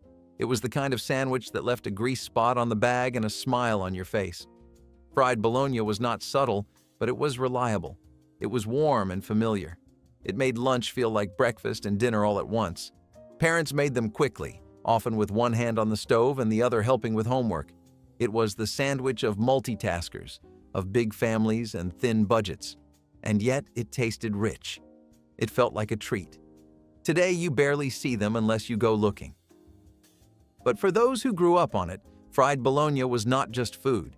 It was a full sensory memory wrapped in white bread. Date and walnut tea sandwich brought a gentle sweetness to formal gatherings where coffee and soft conversation flowed. In equal measure, cooks began by simmering dates until they softened into a thick paste which they mixed with finely chopped walnuts for a filling that felt both decadent and practical. During the mid-century years, sugar could be expensive and fruit was a clever way to sweeten bread without adding costly ingredients. Tea rooms and women's clubs served these sandwiches with the crusts removed and the slices cut into delicate shapes that fit neatly on a porcelain plate. The nutty aroma paired beautifully with a hot cup of black tea and gave the impression of luxury. While remaining budget-friendly for homemakers, the mixture could be prepared a day ahead and kept in a cool pantry, which made entertaining far less stressful. Despite its elegance, this sandwich belonged to everyday life as much as it did to special occasions, making it a cherished memory for those who tasted its mellow blend of fruit and nuts. Powdered milk spread sandwiches reflected the struggles of homes that relied on powdered milk as a staple during lean years. Housewives would reconstitute the powder with water, stir in sugar or syrup, and create a sweet paste that could be spread onto bread. It was not glamorous, but it was filling and provided children with energy when other options were scarce. Powdered milk was cheaper than fresh milk and lasted longer in the pantry, making it a dependable ingredient. The spread was creamy, lightly sweet, and easy to prepare, though it never replaced the taste of real butter or cheese. For families with little money, it was better than going without.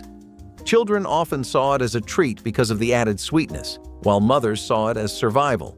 This sandwich carried the memory of thrift and resilience, showing how much homemakers relied on creativity to keep everyone fed. Powdered milk spread sandwiches have been forgotten, but they remain a quiet testament to making do with very little. Remember what chilly days at Graham's called for back in the day? If you guessed hot turkey sandwich, you're absolutely right. This sandwich was another one of Grandma's delicious ways of using up leftover turkey from Thanksgiving.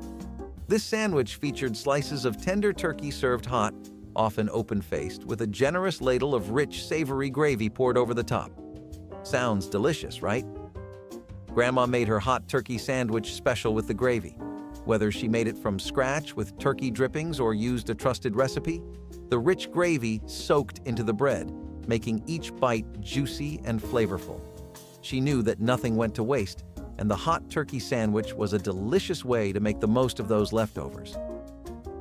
To start off, the classic fried Spam sandwich. Think of fried slices of Spam with mustard or mayo between soft bread slices, and you have this sandwich ready. The Great Depression brought with it great I-cannot-afford takeout weeks. How did the populace cope? This sandwich was the holy grail of a USA reeling from tough inflation. This really can be as simple or complex as you'd like it to be. But traditionally, you just need bread, cheese, fried Spam, mayo, and maybe one thoroughly beaten, fluffy egg if you're feeling fancy. You can up that a few levels with your favorite hot sauces, an omelet, or some melted cheese. Sugar sandwiches were childhood treats disguised as meals during years when candy was unaffordable and sweetness came from whatever the pantry offered. Soft, white bread was spread with butter, then sprinkled generously with white sugar that sparkled like tiny crystals against the yellow fat. The combination created a simple pleasure that satisfied sweet cravings without requiring expensive ingredients. Children ate these after school, their eyes lighting up at something that felt like dessert but cost almost nothing. The butter melted slightly from the bread's warmth, creating pockets where sugar dissolved into sweet slurry. Parents made these knowing a little sweetness could brighten difficult days when money was tight. The sandwich required no cooking and could be assembled by the smallest hands in the household. Seniors remember begging for these as rewards for chores, not realizing their parents were stretching resources creatively. What seemed like indulgence was actually survival cooking dressed up as celebration. Number 18. The mayonnaise sandwich. White bread, a thick layer of Hellmann's or Duke's, and absolutely nothing else. This was the sandwich people do not like admitting they ate. But in the South especially, when the icebox was bare and the bread was fresh, a mayonnaise sandwich was a meal. The fat content alone made it filling. The tang of the vinegar gave it just enough flavor to keep you eating. Some added salt and black pepper. A few put a leaf of lettuce on if the garden had one. But the real version was just bread and mayo, and the people who grew up on it will tell you it was not as bad as it sounds. Number 18, the sardine and cracker sandwich. A tin of sardines cost a dime at the general store, and it kept on the shelf for years without refrigeration. You peeled back the tin lid, laid the sardines on saltine crackers, added a drop of hot sauce if you had a bottle around, and that was lunch. Coal miners in West Virginia and Kentucky carried sardine tins in their lunch pails because the fish did not spoil in the heat of the mine. Farmers kept a few tins in the barn for the same reason. The oil in the tin was salty and rich, and some people poured it right over the crackers. It was protein that traveled well and asked nothing of you in return. No cooking, no preparation, no cleanup. Just peel, eat, and throw the tin in the trash. Thomas's sold date nut bread in a can, a small, heavy cylinder that you opened from both ends and pushed the loaf out whole, dark as gingerbread and dense with chopped dates and walnuts. You sliced it thin, spread each round with cold cream cheese, and ate it in the afternoon with tea or coffee while the house was quiet. It was a tea room sandwich before it was a home sandwich, the kind of thing women's clubs served at luncheons in the 1950s alongside finger sandwiches and fruit salad in stemmed glasses. By the 70s, the canned loaf had moved from tea rooms to kitchen counters, and the women who bought it didn't need a club meeting to justify the indulgence. They ate it standing at the counter the way men ate liverwurst, quickly, alone, with no one watching. Thomas's still makes it, but the women who sliced it thin enough to see light through the bread are mostly gone now, and their daughters buy sourdough instead. Number 14, SOS, chipped beef gravy over toast. Soldiers had 3 letters for it, and your grandfather knew all 3. The polite version was, "Save our souls." Every American diner counter ran it on the breakfast menu from 1948 through about 1972. Dried beef, rinsed of salt, simmered in a quick milk and butter gravy that the rail thickened with a pinch of flour, then ladled hot over a stack of buttered white toast. Veterans of the Second World War had eaten the same dish thrice weekly in mess halls overseas, and when they came home, they wanted it on a plate around dawn before the morning shift kicked off. It was 40 cents at a Pittsburgh diner in 1955. The coffee was a dime. The plate came hot, the gravy thick, the beef salty and chewy in a way that woke a man up like a slap on the cheek. A trucker could finish 2 plates and a black coffee in 15 minutes flat and be on the road before sunrise. The dish disappeared as the diners themselves disappeared, as the McDonald's drive-thrus took over the breakfast trade. Your grandfather could still make a perfect one at home. Most cooks under 50 have never heard the name. Sloppy Joes were the lunchtime wild card, messy, meaty, and guaranteed to stain your shirt. Every cafeteria had a day when trays were heavy with hamburger buns oozing with ground beef cooked in tomato sauce and mystery spices. It was not elegant, it was not clean, but it was comforting. Sloppy Joes were everything lunch was supposed to be: warm, hearty, and just a little unruly. 1 bite and half of it landed on your tray. That was the rule. Napkins were never enough. These sandwiches showed up in school lunch lines, birthday parties, and weeknight dinners when parents had 30 minutes and a pound of beef. They were versatile, easy, and crowd-pleasing in the way only something unapologetically simple could be. The sauce was sweet and tangy, the meat hearty, the buns soft and doomed from the first bite. You could smell Sloppy Joe day before you saw it on your plate. Over the years, they lost their place to healthier, neater options, but no one ever forgot them. Peanut butter and bacon sandwich was a bold combination that balanced salty smoke with creamy sweetness. Long before gourmet burgers stole the spotlight, roadside cafes served this hearty pairing to travelers who needed energy for long drives across dusty highways. Thick strips of crispy bacon were layered over smooth peanut butter on toasted bread, and the heat softened the spread just enough to create a rich, savory blend. Families adopted the recipe during the 1940s when both ingredients were affordable sources of protein and fat, making it a dependable choice for a quick dinner or late-night snack. Soldiers returning from war often requested it as a comforting taste of home, while children loved the mix of flavors that felt like an adventure. In every bite, the sandwich was easy to pack for school lunches and stayed satisfying without refrigeration. Its daring balance of smoky and sweet still surprises modern palates, proving that mid-century cooks were never afraid to push the boundaries of flavor. Cottage cheese and pineapple sandwiches were a sweet and savory combination that showed how 1950s housewives turned pantry items into meals that felt refreshing yet cheap. Canned pineapple was common and affordable, while cottage cheese was viewed as a protein-packed food that could stretch further than meat. When paired together between soft slices of white bread, the sandwich gave a tangy, juicy bite that tasted different from the usual heavy fillers of the time. The pineapple's syrupy sweetness balanced the creamy saltiness of the cottage cheese, making it both light and filling. It was often served at luncheons, church gatherings, or simply as a midday bite for children at home. Housewives valued it not just for its thrift, but for the way it looked on the plate, with pineapple giving it a splash of brightness. It reflected a time when even simple foods carried pride, and combining canned fruit with dairy was considered inventive. Today it may sound strange, but in the 1950s it was seen as clever and satisfying, and for many families it provided comfort without stretching the grocery bill too far. Tomato sandwiches were summer's greatest gift to budget-conscious households across the rural South during the Depression and post-war years. When backyard gardens overflowed with ripe red tomatoes, families turned that abundance into simple meals costing almost nothing. The preparation required only thick slices of vine-ripened tomato, soft white bread, mayonnaise, and salt and pepper. The bread soaked up the tomatoes' juices, creating a soft texture that contrasted beautifully with the cool, sweet tart fruit. Seniors who grew up in working-class homes remember eating these standing over the kitchen sink, letting the juice drip freely. The sandwich represented self-sufficiency and home gardening when every dollar mattered.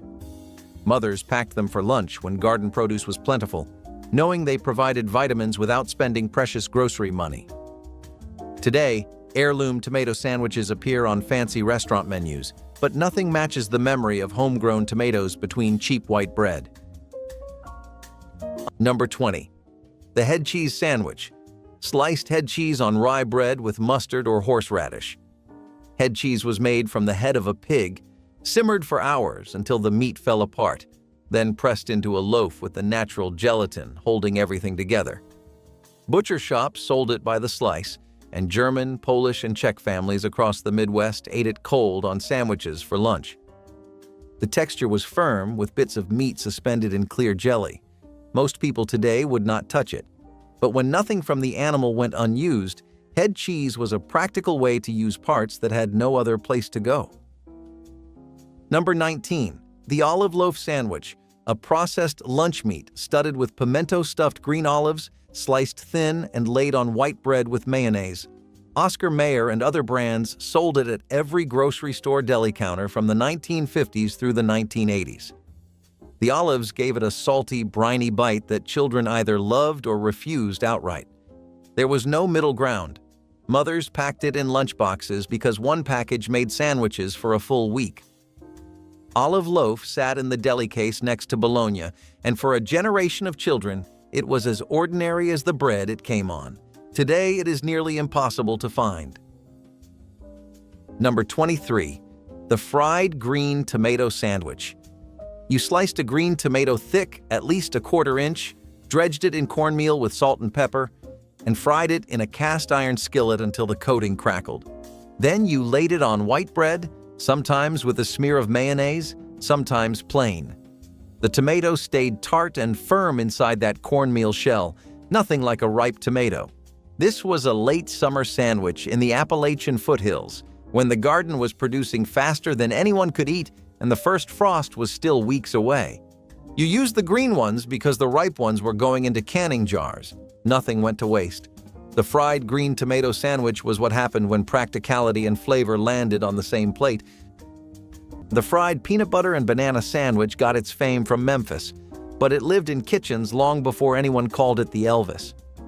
The trick, the one his cook Mary Jenkins figured out, was toasting the bread first, loading it with creamy peanut butter and sliced banana, pressing the halves together, and frying the whole thing in butter until the outside turned golden and the inside went soft. His father, Vernon, showed Mary the method. She said Elvis ate them at every hour, butter running down his arm, never once measuring anything. In February of 1976, he flew from Graceland to Denver at 1 in the morning to eat the Fool's Gold Loaf, a hollowed-out French bread stuffed with a jar of peanut butter, a jar of preserves, and a pound of bacon, at a hangar on the tarmac. That sandwich cost $49.95. The simple version, though, the one you could make at midnight with whatever was in the pantry, that was the one worth remembering. Number 18. Watercress with butter. Trimming the crusts with a wet knife was how the small ceremony started. The bread was crustless white, paper thin, spread with sweet butter from end to end.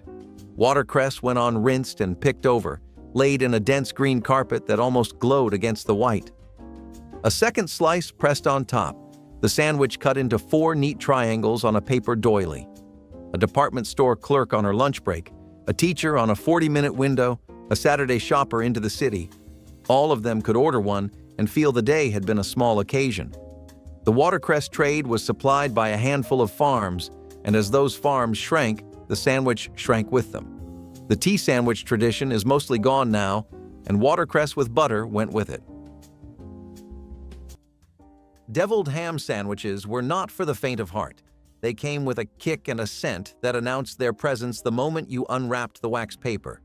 Ground ham mixed with spicy mustard, paprika, and seasonings that somehow always felt a bit mischievous, packed between slices of white or rye bread. It was meat with an attitude. The kind of sandwich that either made your eyes light up or your nose crinkle in confusion. Popularized by the little Underwood cans, deviled ham was both a pantry staple and a school lunch wild card. It had bite, it had heat, and it came with just enough mystery to make you wonder what exactly deviled meant. These sandwiches were strong in taste, smell, and opinion.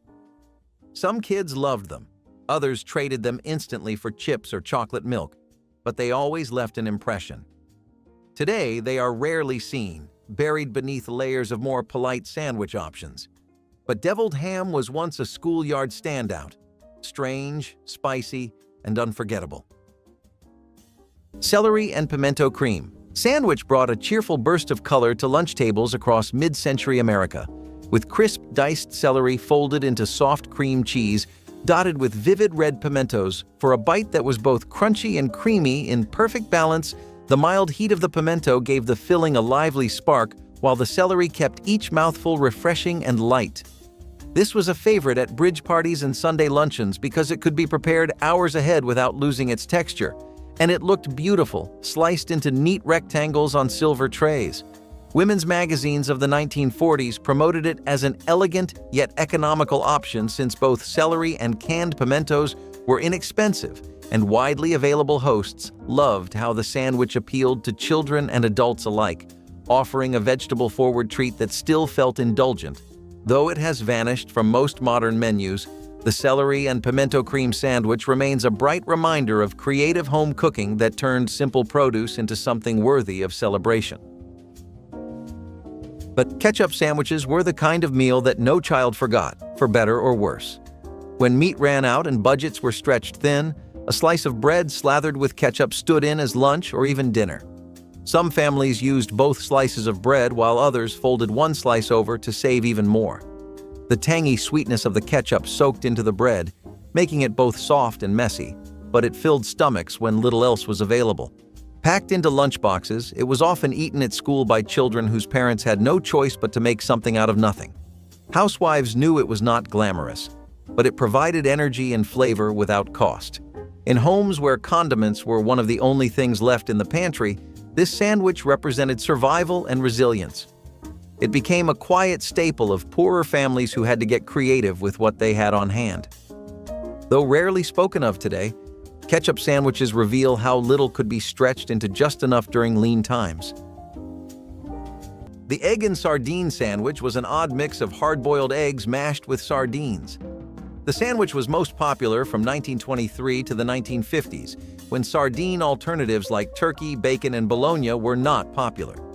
Sardines were affordable, and so the sardine and egg sandwich was a go-to choice for many.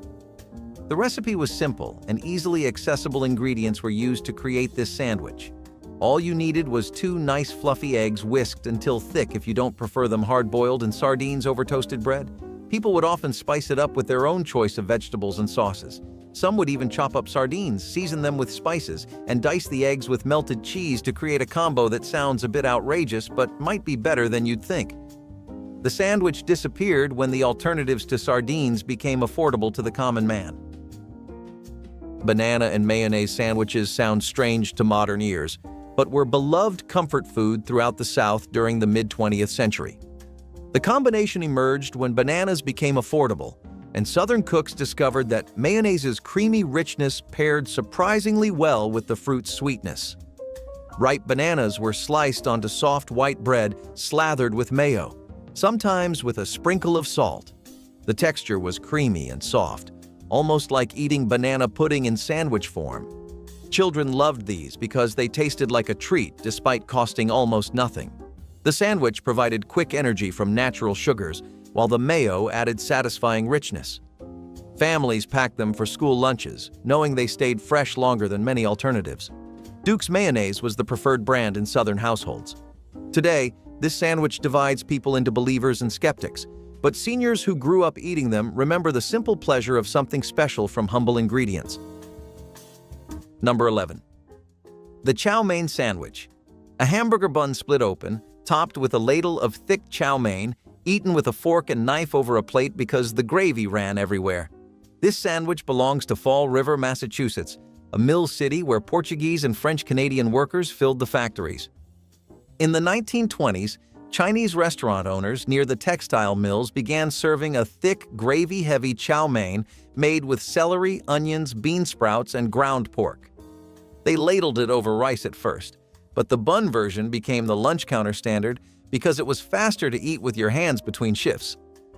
The chow mein was cooked dense enough to hold its shape on the bread, seasoned with soy sauce and celery salt, and priced so a 12-hour worker could afford it without thinking. Church suppers in Fall River put it on the table next to baked beans and brown bread, and nobody raised an eyebrow. It was not Chinese food, and it was not American food. It was what happened when immigrant cooks fed immigrant workers in a town where everybody needed something hot, filling, and cheap. A few diners in Fall River still serve it, though the mills closed generations ago. Order one anywhere outside Bristol County, and you will get a blank stare. The bun's soaked through if you let it sit, so you learn to eat fast, which is exactly what someone on a half-hour break needed to do. That speed made it practical, the flavor made it a habit, and the fact that it never left its hometown made it one of the most local sandwiches in the country. Number 5. The fried cornmeal mush sandwich. Cornmeal mush was cornmeal and water cooked on the stove until it thickened into a heavy porridge. You ate it hot for supper with butter and milk poured over the top. What you did not finish, you poured into a loaf pan and set it in the icebox overnight until it turned firm as a brick. Next morning, you sliced it thick, fried the slices in bacon grease until both sides went brown and crispy, and laid them on bread. The outside was crunchy and the inside stayed soft and warm, and with a little sorghum drizzled on top, it was a breakfast that stuck with you until noon. This was a 2-for-1 meal. The same pot of cornmeal fed you twice, once as porridge and once as a sandwich, and that kind of double duty was not clever. It was necessary. Number 4. Squirrel and biscuit. Gray squirrels were everywhere in the hardwood forests of the Appalachian Hills, and hunting them was one of the first outdoor skills a boy learned.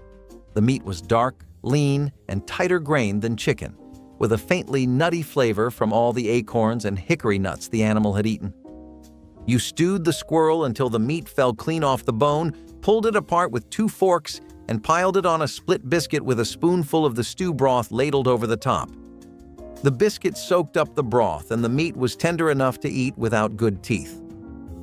Families in the hollows of eastern Kentucky and southwest Virginia ate squirrel regularly through the 1950s. It was not exotic or adventurous. It was the most available protein walking through the trees, and the biscuit made it something you could carry to the field. She kept the Braunschweiger in the back of the refrigerator, wrapped in its original casing, and sliced it herself with a thin knife she used for nothing else. Braunschweiger was liverwurst that had been smoked, giving it a deeper, almost bacon-like richness that spread across dark pumpernickel like it was born there. Jones Dairy Farm sold it in stubby rolls at every Midwestern grocery store, and the label hadn't changed since the 50s. Her version went on pumpernickel with a thick slice of raw onion and a smear of brown mustard so sharp it made your eyes water. You didn't ask why she preferred it to regular liverwurst. You watched her build it layer by layer, with the same hands that patched your jeans and braided your hair. Years later, you tried to make one yourself from a roll you found at a German butcher shop 2 towns over. The mustard was right. The onion was right. But the pumpernickel was wrong, and you couldn't figure out what she'd done differently until you realized it wasn't the bread.